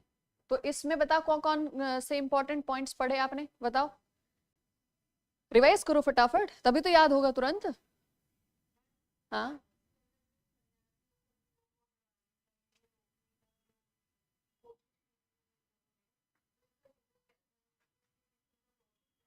देखो, ये जो सन्यासी और फकीर समुदाय होते हैं जनरली एक जगह पे रहते नहीं, घुमंतु समुदाय होता है, ठीक है? और ये क्या करते हैं, अपनी बातें, अपने उपदेश सबको सुनाते हुए चलते हैं। तो ब्रिटिशर्स के माइंड में कहीं ना कहीं ये था कि ये जो लोग हैं जब ये जाएंगे तो एक जगह से दूसरी जगह जो ब्रिटिश विरोधी जो बातें हैं, ठीक है, वो जनता के दिमाग में बिठाते हैं। और आज भी इन लोगों की बातों का प्रभाव लोगों के ऊपर बहुत पड़ता है, बहुत ज्यादा गंभीर तरीके से पड़ता है, ठीक है? तो वो इनके हर चीज में प्रतिबंध लगाना उन्होंने शुरू कर दिया। अब सबसे ज्यादा इनको अगर सप्रेस किया जाएगा तो कहाँ किया जाएगा? जो इनका मेन ऑब्जेक्टिव है तीर्थ यात्रा वगैरह, तो वहां पे इनको रिस्ट्रिक्ट किया जाएगा, तो मतलब इनको थोड़ा सा ये लगेगा कि हमें पनिश किया जा रहा है। तो ब्रिटिशर्स ने इनको रिस्ट्रिक्ट करना इसीलिए शुरू किया, जहां इनका सबसे ज्यादा जो हित होता है कि तीर्थ यात्रा वगैरह करना, वहीं से वहां जाने को के लिए ही इनको रोका। प्रॉब्लम कहीं और थी। प्रॉब्लम ये थी कि जनता के बहुत टच में थे, लोगों से जुड़े हुए बहुत ज्यादा थे, और जब लोगों के बीच में आते जाते हैं तो लोगों की जो एकदम जो एक्चुअल जो कंडीशन होती है वो इनको पता होती है। तो एक जगह की बात दूसरी जगह एक जगह की कंडीशन जो थी दूसरी जगह बताएंगे। तो कहीं ना कहीं एंटी ब्रिटिश जो एक सेंटिमेंट डेवलप करने में ये सहयोग कर रहे थे लोगों का, तो ब्रिटिशर्स ने क्या किया, उनको रिस्ट्रिक्ट करना शुरू कर दिया। और जब उनको धार्मिक स्थलों पर जाने से प्रतिबंधित किया तब उन्होंने विद्रोह किया। समझ रहे हो? तो विद्रोह का इमीडिएट रीजन ये है कि उनको धार्मिक स्थलों पर जाने के लिए प्रतिबंधित किया। ऐसा नहीं सिर्फ धार्मिक स्थलों के लिए, बल्कि उनकी हर एक्टिविटी पे उनको प्रतिबंधित किया जा रहा था। लेकिन उन्होंने रिएक्शन कब किया, जब धार्मिक स्थलों पर जाने से प्रतिबंधित किया। समझ आया? ठीक है, तो इसमें क्या क्या पॉइंट पढ़े, कौन से एरिया में हुआ सन्यासी विद्रोह, बंगाल में हुआ, टाइम पीरियड भी देख लिया। उसके बाद इनको सहयोग किस किस का मिला, किसानों का। तो ये विद्रोह फिर बाद में किसानों का विद्रोह बन गया, इनके सेंटिमेंट्स उन लोगों से ही जुड़ गए पूरे तरीके से। ठीक है, और जो डिसबैंडेड जो सोल्जर्स थे जिनको सर्विस से बाहर किया हुआ था, उनका भी इनको सहयोग प्राप्त हुआ। क्लियर है? ठीक है, अब लिखो रंगपुर धिंग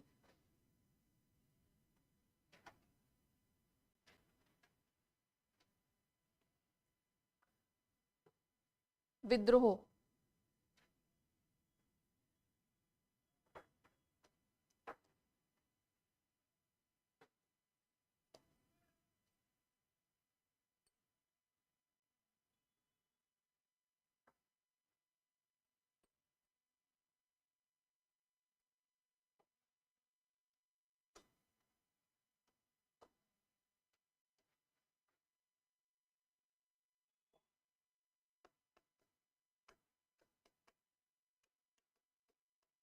टाइम लिखिए, ईयर लिखिए अराउंड 1783, और क्षेत्र एरिया लिखिए बंगाल। तो ऐसा मैप बनाया है सबने? हाँ, तो लिख दीजिए अगला नाम, रंगपुर धिंग बंगाल।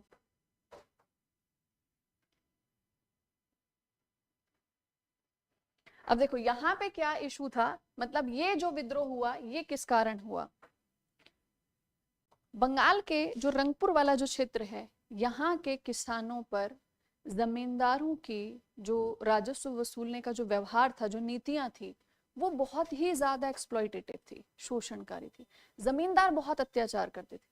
राजस्व वसूलने के लिए जब आते थे और किसान ने कह दिया कि अभी स्थिति ठीक नहीं है, थोड़ी रियायत दे दीजिए, थोड़ा समय दे दीजिए, ठीक है, तो जमींदार क्या करते थे, अपने साथ 8-10 वो लठैत होते हैं ना, वो लेके चलते थे। उनके परिवार की पिटाई करना, उनकी चीजें तोड़ फोड़ देना, उनके घर की कोई भी वस्तु उठा के ले आना। तो जमींदारों की जो दशा थी वो बहुत खराब हो रही थी, just because of the behaviour of किसानों की कंडीशन खराब थी जमींदारों की वजह से। अब किसानों ने क्या किया, इसकी कंप्लेन करना शुरू कर दिया। ठीक है, इसकी शिकायतें करनी शुरू कर दी, जमींदारों की शिकायतें की ब्रिटिश के सामने। इनको लगा जो शासन है वो हमारी बात शायद सुन ले। अब शासन ने इस तरफ कोई भी ध्यान दिया नहीं, तब उनको लगा कि अब तो इस पे विद्रोह करना पड़ेगा। लिखो रंगपुर रंगपुर क्षेत्र में, ये रंगपुर ब्रैकेट में लिख देना बंगाल,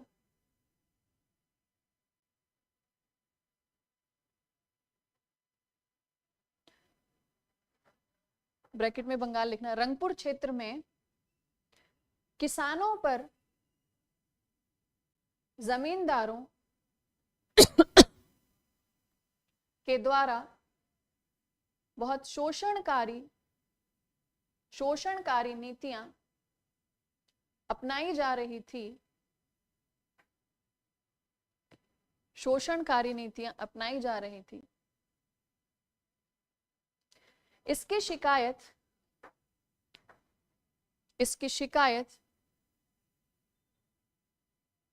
ब्रिटिश शासन को की गई, परंतु ब्रिटिश शासन ने किसानों की शिकायतों पर कोई ध्यान नहीं दिया, शिकायतों पर कोई ध्यान नहीं दिया।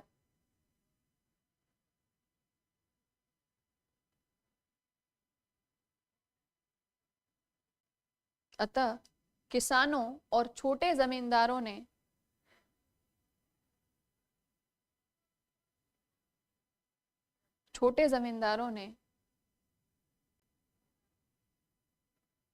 मिलकर विद्रोह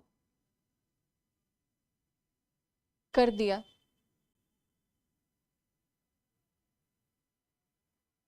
इनके द्वारा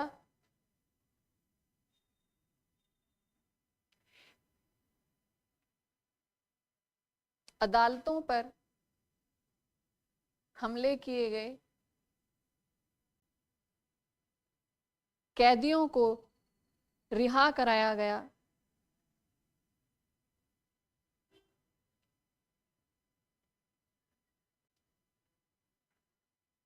भंडार गृहों से अनाज को लूटा।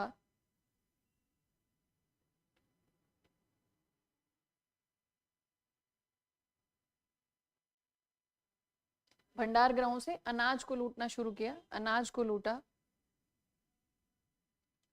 और सबसे महत्वपूर्ण, इन विद्रोहियों ने रंगपुर क्षेत्र में समानांतर सरकार की स्थापना की। बहुत ज्यादा इंपॉर्टेंट है ये लाइन, इसको अंडरलाइन कर लेना।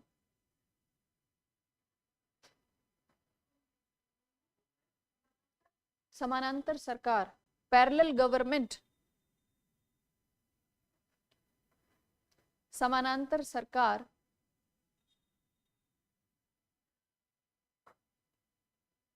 की स्थापना की। ठीक है, देखो इस विद्रोह के मुख्य नेता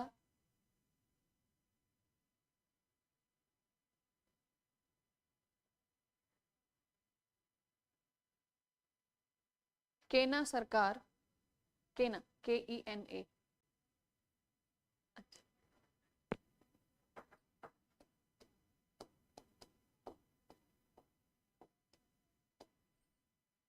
थे थे थे अच्छा, इसमें सबसे इंपॉर्टेंट क्या है? पैरेलल गवर्नमेंट फॉर्म करना। ठीक है, जो फूड ग्रेन्स थे उनको लूटना, और जो कोर्ट्स थे उन पर हमले करना, जो प्रिजनर्स थे, कैदी थे, उनको छुड़ाना। फिर उनका समर्थन मिला, फिर और विद्रोह मतलब बड़ा हो गया। ठीक है, तो ये इनके इंपॉर्टेंट पॉइंट्स थे। ठीक है, लिखो पागलपंथी विद्रोह।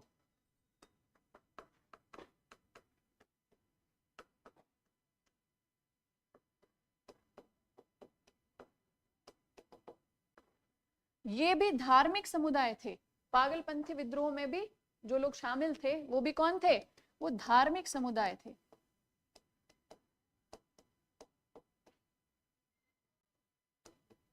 और इन्होंने भी किसानों की स्थिति को देखकर, किसानों के ऊपर जो इतना कठोर जो राजस्व लागू किया, इतनी कठोर जो शोषणकारी नीतियां थी, उसके विरोध में इन लोगों ने किसानों का समर्थन किया। और है ये कृषक विद्रोह, लेकिन शुरू किसने किया? ये कुछ धार्मिक समुदाय के लोगों ने। ठीक है, जिन्हें पागलपंथी, पंथ होते हैं ना, लिखो। नहीं, पंथ सब अपने अपने होते हैं। देखो एक बात बोलो, जो UPSC एस्पिरेंट होते हैं ना, वो भी पागल ही होते हैं। तो आप भी उसी पंथ से हो। कैसे? जब आपको परिणाम पता है और आपको स्ट्रगल भी पता है और आपको पता है कि चांस तो है, संभावना तो है, तो जो इंसान संभावना की खोज में मतलब बाकी सारी चीजों को बिल्कुल ही साइड में कर दे, पागल ही हो जाए तैयारी के लिए। जैसे पता है कि मैं इंटरव्यू तक पहुंच गया, फाइनल लिस्ट में नंबर नहीं आया तो भी मुझे PT देना पड़ेगा। ठीक है, ऐसे ही धार्मिक समुदाय के वो लोग जो सारे, जो ये जो दुनियादारी, जो जो मटेरियलिस्टिक वर्ल्ड है, इसको छोड़ के, ठीक है, अपने ही मतलब अपने जो धार्मिक, जो उनकी आस्थाएं थी, जो विश्वास थी, ठीक है, उनमें इतने ज्यादा लीन हो जाएं कि उन्हें बाकी चीजों से बहुत ज्यादा खुद के लिए परवाह ना हो। ठीक है, लेकिन हाँ एक चीज है कि ये लोग लोगों के साथ इनका, क्योंकि लोग इनके पास आते थे, जितने भी धार्मिक समुदाय हैं, लोगों का आना जाना, मिलना, अपनी परेशानियां बताना, उनसे मार्गदर्शन लेना, है ना, पूछते हैं ना, सजेशंस लेते हैं क्या किया जाए, घर में इतनी परेशानी है, ठीक है, फिर वो सलाह कैसे थे, बेटा सब्र रखो, वक्त है, ये वक्त निकल जाएगा, परेशानी अपने आप हल हो जाएगी। ऐसा थोड़ी है कि वो जादू कर देंगे, वो ठीक कर देंगे, लेकिन लोगों के साथ जुड़ाव अक्सर बना रहता है उनका। तो कहीं ना कहीं भारत की जो अधिकांश जो जनसंख्या थी, बिल्कुल सामान्य परिवार रहा करते थे, वो खुद अपनी लाइफ इतना स्ट्रगल में मतलब थी, स्ट्रगलिंग लाइफ थी उनकी, तो कहीं ना कहीं धार्मिक समुदाय के लोगों का उनसे जुड़ाव बना। तो जब उन्होंने देखा कि एक शासन इतना विरोध कर रहा है, तो उन्होंने कहा कि अब सोचिए कि वो धार्मिक समुदाय ने कृषक विद्रोह को क्यों हेल्प किया। वो क्या सोचते थे कि धर्म धर्म क्या कहता है कि जितने भी मानव हैं वो सभी कैसे हैं, उस ईश्वर की रचना है, सब समान है। अब ऐसे में किसी विदेशी शासन का तो छोड़ो, आपस में भी एक मानव को अधिकार नहीं है कि वो दूसरे मानव को अपने हिसाब से इस्तेमाल करे, उसके ऊपर दबाव डाले, उसका शोषण करे, ठीक है। और यहां तो बात कैसी थी कि विदेशी लोग भारत में शासन कर रहे थे, और शासन करने के लिए उन्होंने भारतीय लोगों का ही इस्तेमाल किया, ठीक है। तो धर्म क्या कहता है कि किसी के भी शोषण, किसी के भी अत्याचार को स्वीकार नहीं करना, या किसी को भी अधिकार ही नहीं है कि आपका शोषण करे, आप पर अत्याचार करे, तो उसके विरुद्ध आवाज उठाइए। तो धार्मिक जो शिक्षाएं थी, उनके माध्यम से उन्होंने लोगों को कहा कि आपका अधिकार, आप मानव हो, आप स्वतंत्र हो, आप समान हो। ऐसे ऐसे धार्मिक पंथ हुए जिन्होंने ये कहा, ठीक है, कि शासन ही नहीं होना चाहिए, जहां शासन है वहां पे शासित वर्ग होगा, शासित वर्ग अपने आप बन जाएगा। और उन्होंने कहा कि ईश्वर की नजर में तो हम सब समान हैं, तो जहां समानता है वहां शासन और शासित होना ही नहीं चाहिए, सब स्वतंत्र रहें, ठीक है। तो धार्मिक शिक्षाओं के माध्यम से उन्होंने इन विद्रोहों का समर्थन किया, क्योंकि आम जनता से जुड़ा हुआ विद्रोह था ये, किसान परिवार, भारत की सामान्य जनता थी ये, ठीक है। लिखो, बंगाल।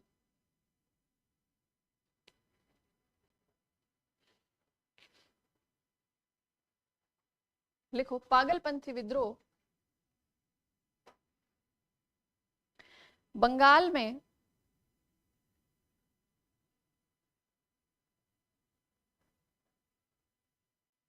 ऑनलाइन वाले नोट्स बना रहे, नहीं बना रहे,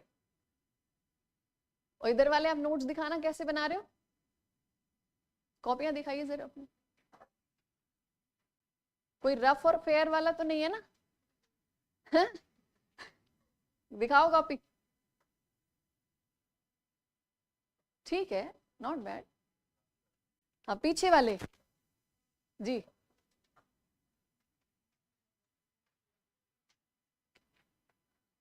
आपकी कॉपी, यस, अच्छा दिखा दीजिए, ओके।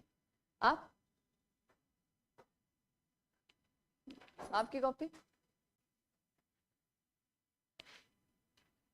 आप ही की कॉपी के लिए मैंने बोला था ना एक बार थोड़ा सुधार करने के लिए, आप ही थे ना? अच्छा, आप थे, ईमानदारी से बता दिया, वेरी गुड। चलिए ठीक है, हाँ अब तो काफी इंप्रूवमेंट हो गई है, वेरी गुड, ठीक है। लिखो, पागलपंथी विद्रोह बंगाल में हुआ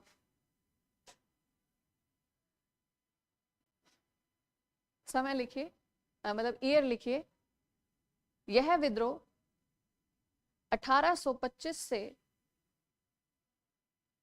1833 तक चला। इस विद्रोह के मुख्य नेता करम शाह और टीपू शाह थे।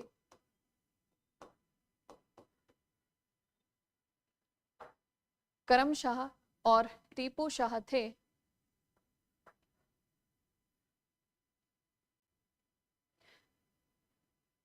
यह भी धार्मिक समुदाय के द्वारा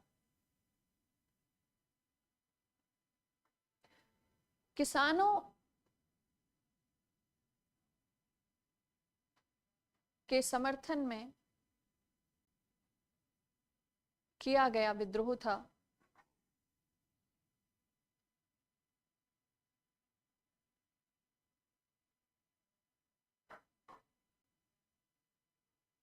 इस विद्रोह को दबाने के लिए ब्रिटिश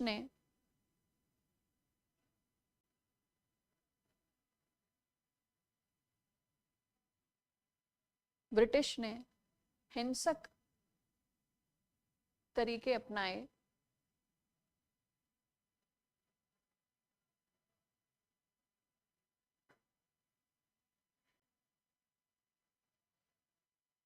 इन धार्मिक समुदाय और किसानों को पकड़ के बहुत हार्श पनिशमेंट्स दी गई।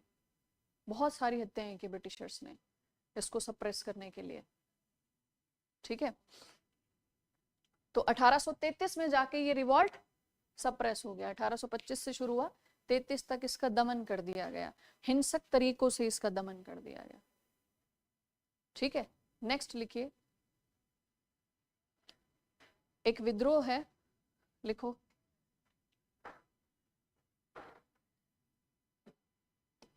नारकेल बेरिया।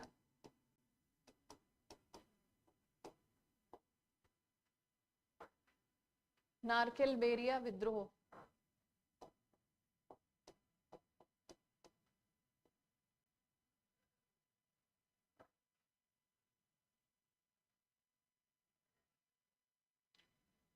क्षेत्र लिखिए। यह विद्रोह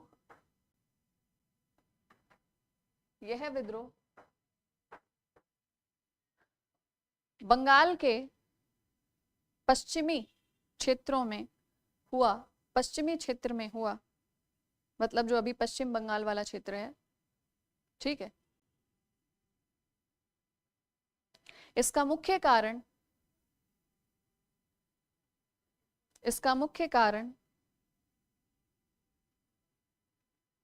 हिंदू बागान मालिकों के द्वारा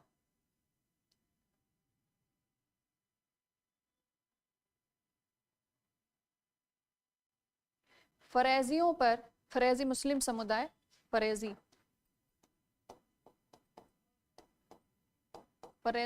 पर दाढ़ी कर आरोपित करना था।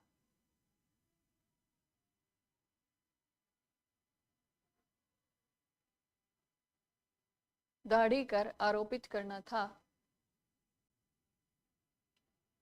इस विद्रोह के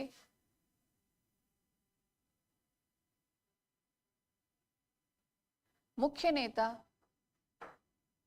टीटू मीर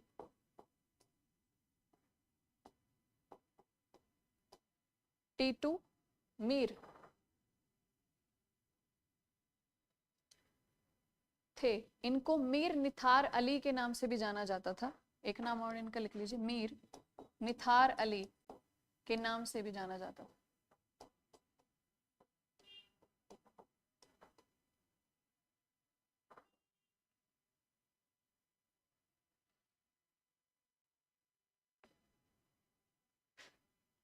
ठीक है, तो ये 1857 से पहले के ये विद्रोह हैं, 4 हैं। फटाफट पढ़िए चारों विद्रोह एक बार जल्दी से, सभी ऑनलाइन वाले भी एक बार ये 4 विद्रोह पढ़ लीजिए। जी बिल्कुल इशरत, क्लास डेली होती है बेटा।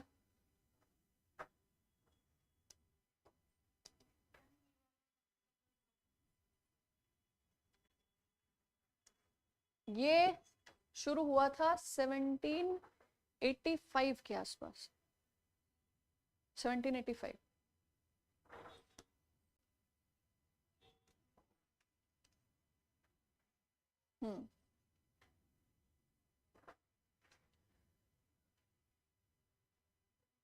चार लिखा है ना। सबसे पहला सन्यासी विद्रोह 1763 के आसपास है ना, रंगपुर वाला 1783, ये 1785 के आसपास हुआ, 1785। और पागलपंथी विद्रोह ये 1825। हाँ ठीक है, अब 1857 के बाद के किसान विद्रोह।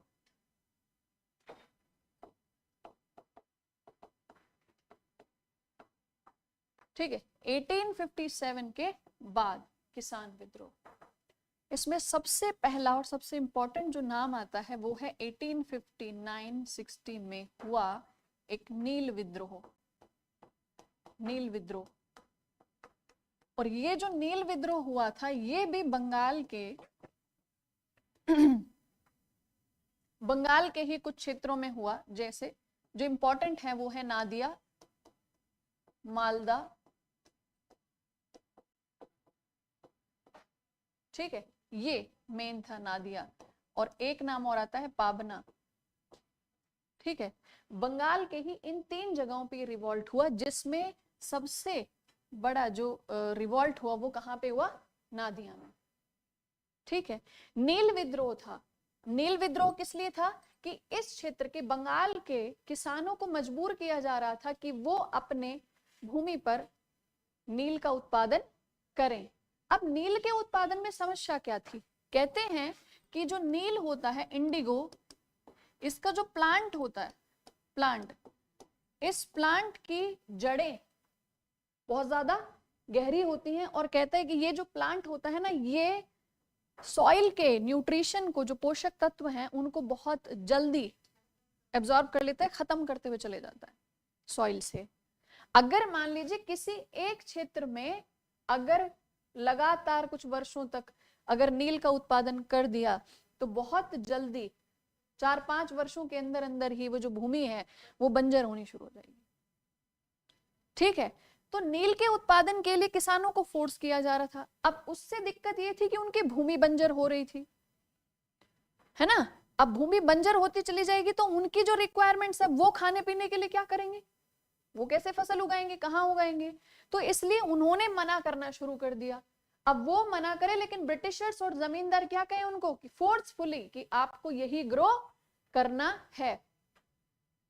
और इसीलिए बंगाल के कुछ क्षेत्रों में जैसे नादिया, मालदा, पाबना, यहां पर किसानों ने विद्रोह कर दिया ब्रिटिश के खिलाफ, बड़े जमींदारों के खिलाफ विद्रोह कर दिया, नील विद्रोह।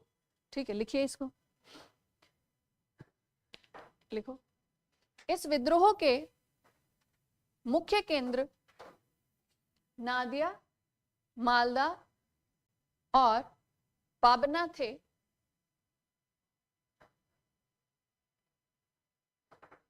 पाबना थे। बंगाल क्षेत्र में किसानों को, बंगाल क्षेत्र में किसानों को नील की कृषि करने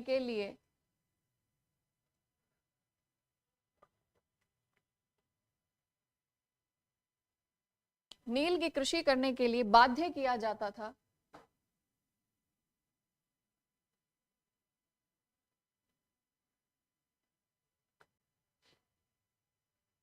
जिस कारण किसानों की भूमि की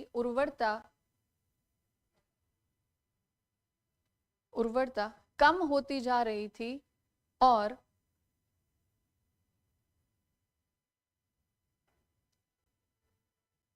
अधिकांश कृषि भूमि बंजर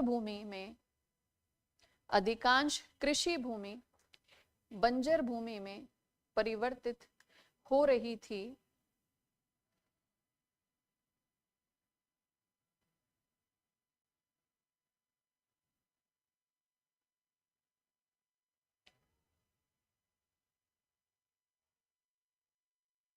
ठीक है, किसानों की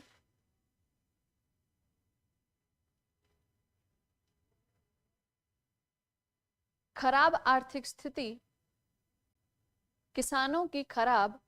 स्थिति और शासन की शोषणकारी नीतियों का परिणाम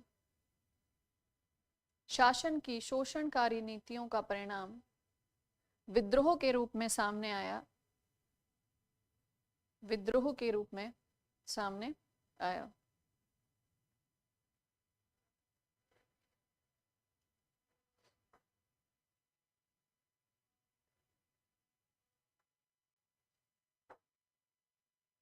नेक्स्ट पॉइंट लिखो, शुरुआत में ब्रिटिश द्वारा इस विद्रोह का दमन किया गया।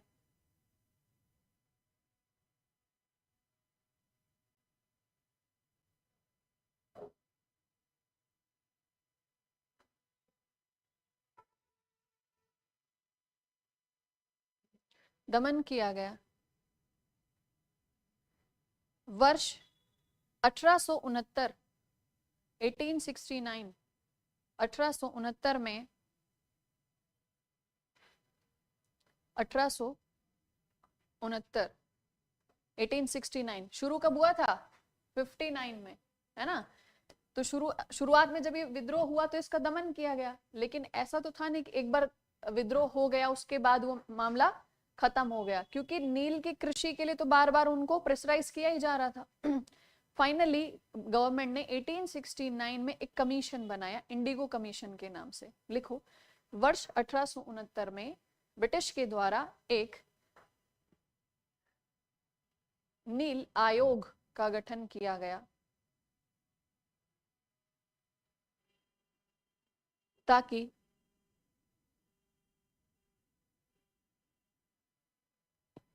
इनसे जुड़े हुए मुद्दों का समाधान किया जा सके। अब स्टार मार्क करके लिखना।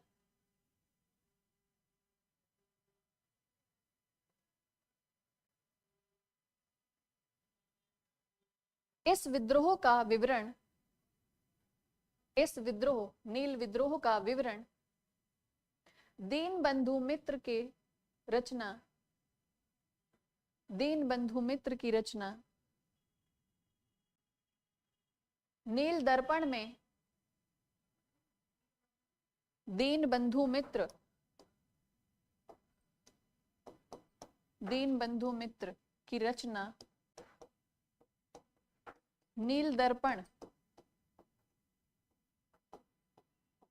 में किया गया है। नील दर्पण में नील विद्रोह का जिक्र किया है। नील विद्रोह में बताया उन्होंने कि लोगों को क्या प्रॉब्लम हो रही थी, उन्होंने किस तरीके से अपनी बात रखी, फिर नहीं जब बात मानी गई तो कैसे उन्होंने विद्रोह किया, उस विद्रोह का ब्रिटिशर्स ने कैसे दमन किया, कैसी शोषणकारी नीतियां थी, उन सब का जिक्र नील दर्पण में किया गया। ठीक है, तो ये हो गया नील विद्रोह। अगला विद्रोह लिखिए। देखो यहां पे एक जिक्र आया है पाबना का, है ना। 1859 वाला जो नील विद्रोह है यहां पर आया है पाबना।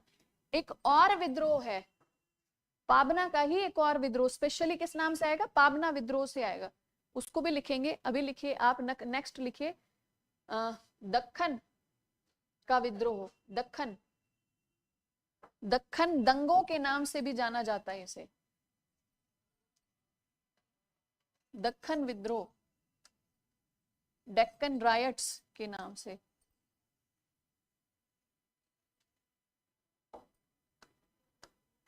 दक्खन विद्रोह लिखो, इसे दक्खन के दंगों, रायट्स, डेक्कन रायट्स के नाम से भी जाना जाता है।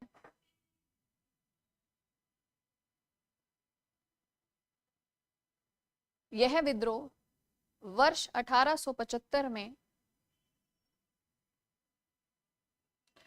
वर्ष 1875 में गुजरात और महाराष्ट्र के, गुजरात और महाराष्ट्र के क्षेत्रों में हुआ, मेनली महाराष्ट्र। ठीक है, इस विद्रोह के मुख्य केंद्र, इस विद्रोह के मुख्य केंद्र पूना, सतारा और अहमदनगर थे।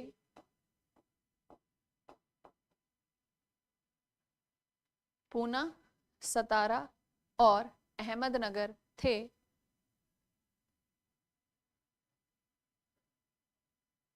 अब देखो विद्रोह का कारण क्या, जो दक्खन वाला क्षेत्र है, कहते हैं 1875 के आसपास यहाँ पर वही नेचुरल कैलामिटी की वजह से प्रोडक्शन हुआ बहुत कम। ठीक है, प्राकृतिक जो आपदाएं थी उनकी वजह से क्या हुआ, उत्पादन में बहुत कमी आई। अब जब उत्पादन में बहुत कमी आई तो किसानों ने कहा कि इस वर्ष हमें रियायत दे दी जाए, या तो हमें और समय दे दिया जाए, या फिर इस बार कर्ज जो आपका है, जो राजस्व है, उसको माफ कर दिया जाए। लेकिन शासन ने क्या कहा कि कहीं से भी लेकर आओ, लेकिन आपको राजस्व तो चुकाना ही है। और इसी वजह से यहाँ के कुछ जो किसान थे उन्होंने विद्रोह कर दिया, पूना, सतारा और अहमदनगर। ठीक है, लिखो।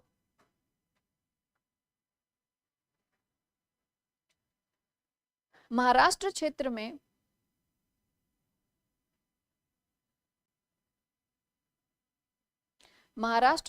में प्राकृतिक आपदा के कारण उत्पादन में भारी कमी हुई।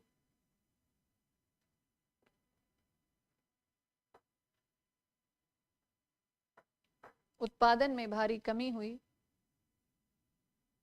किसानों के द्वारा रियायतों की मांग की गई, परंतु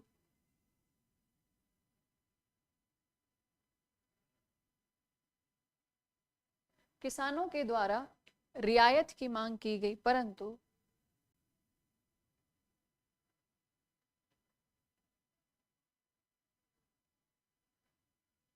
उन्हें किसी भी प्रकार का सहयोग प्राप्त नहीं हुआ। अब देखो, इसमें दो शब्द आते हैं, एक आता है कुनबी और एक आता है वणी। एक सेकेंड, एक आता है वणी।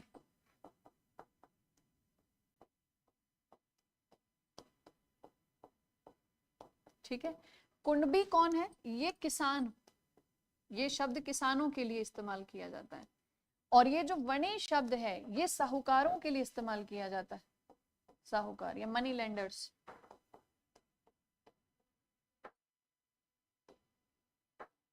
ठीक है, तो अब क्या कर रहे थे कि किसान एक लंबे समय से परेशान थे, है ना।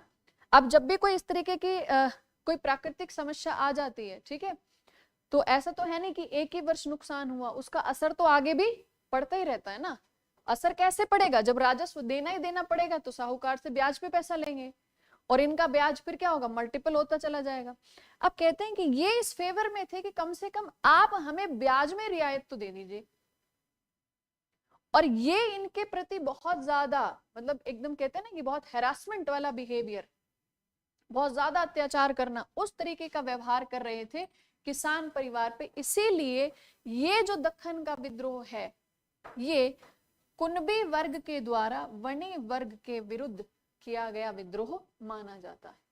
लिख लीजिए, यह विद्रोह कुणबी वर्ग के द्वारा वणी विद्रोह, वणी वर्ग के विरुद्ध किया गया विद्रोह भी माना जाता है। तो ये टर्म बेस्ड क्वेश्चन भी आ जाता है कभी कभी पीटी में, तो उसके लिए ध्यान रखना। कुणबी किसानों के लिए इस्तेमाल किया गया है और वणी मनी लेंडर्स के लिए।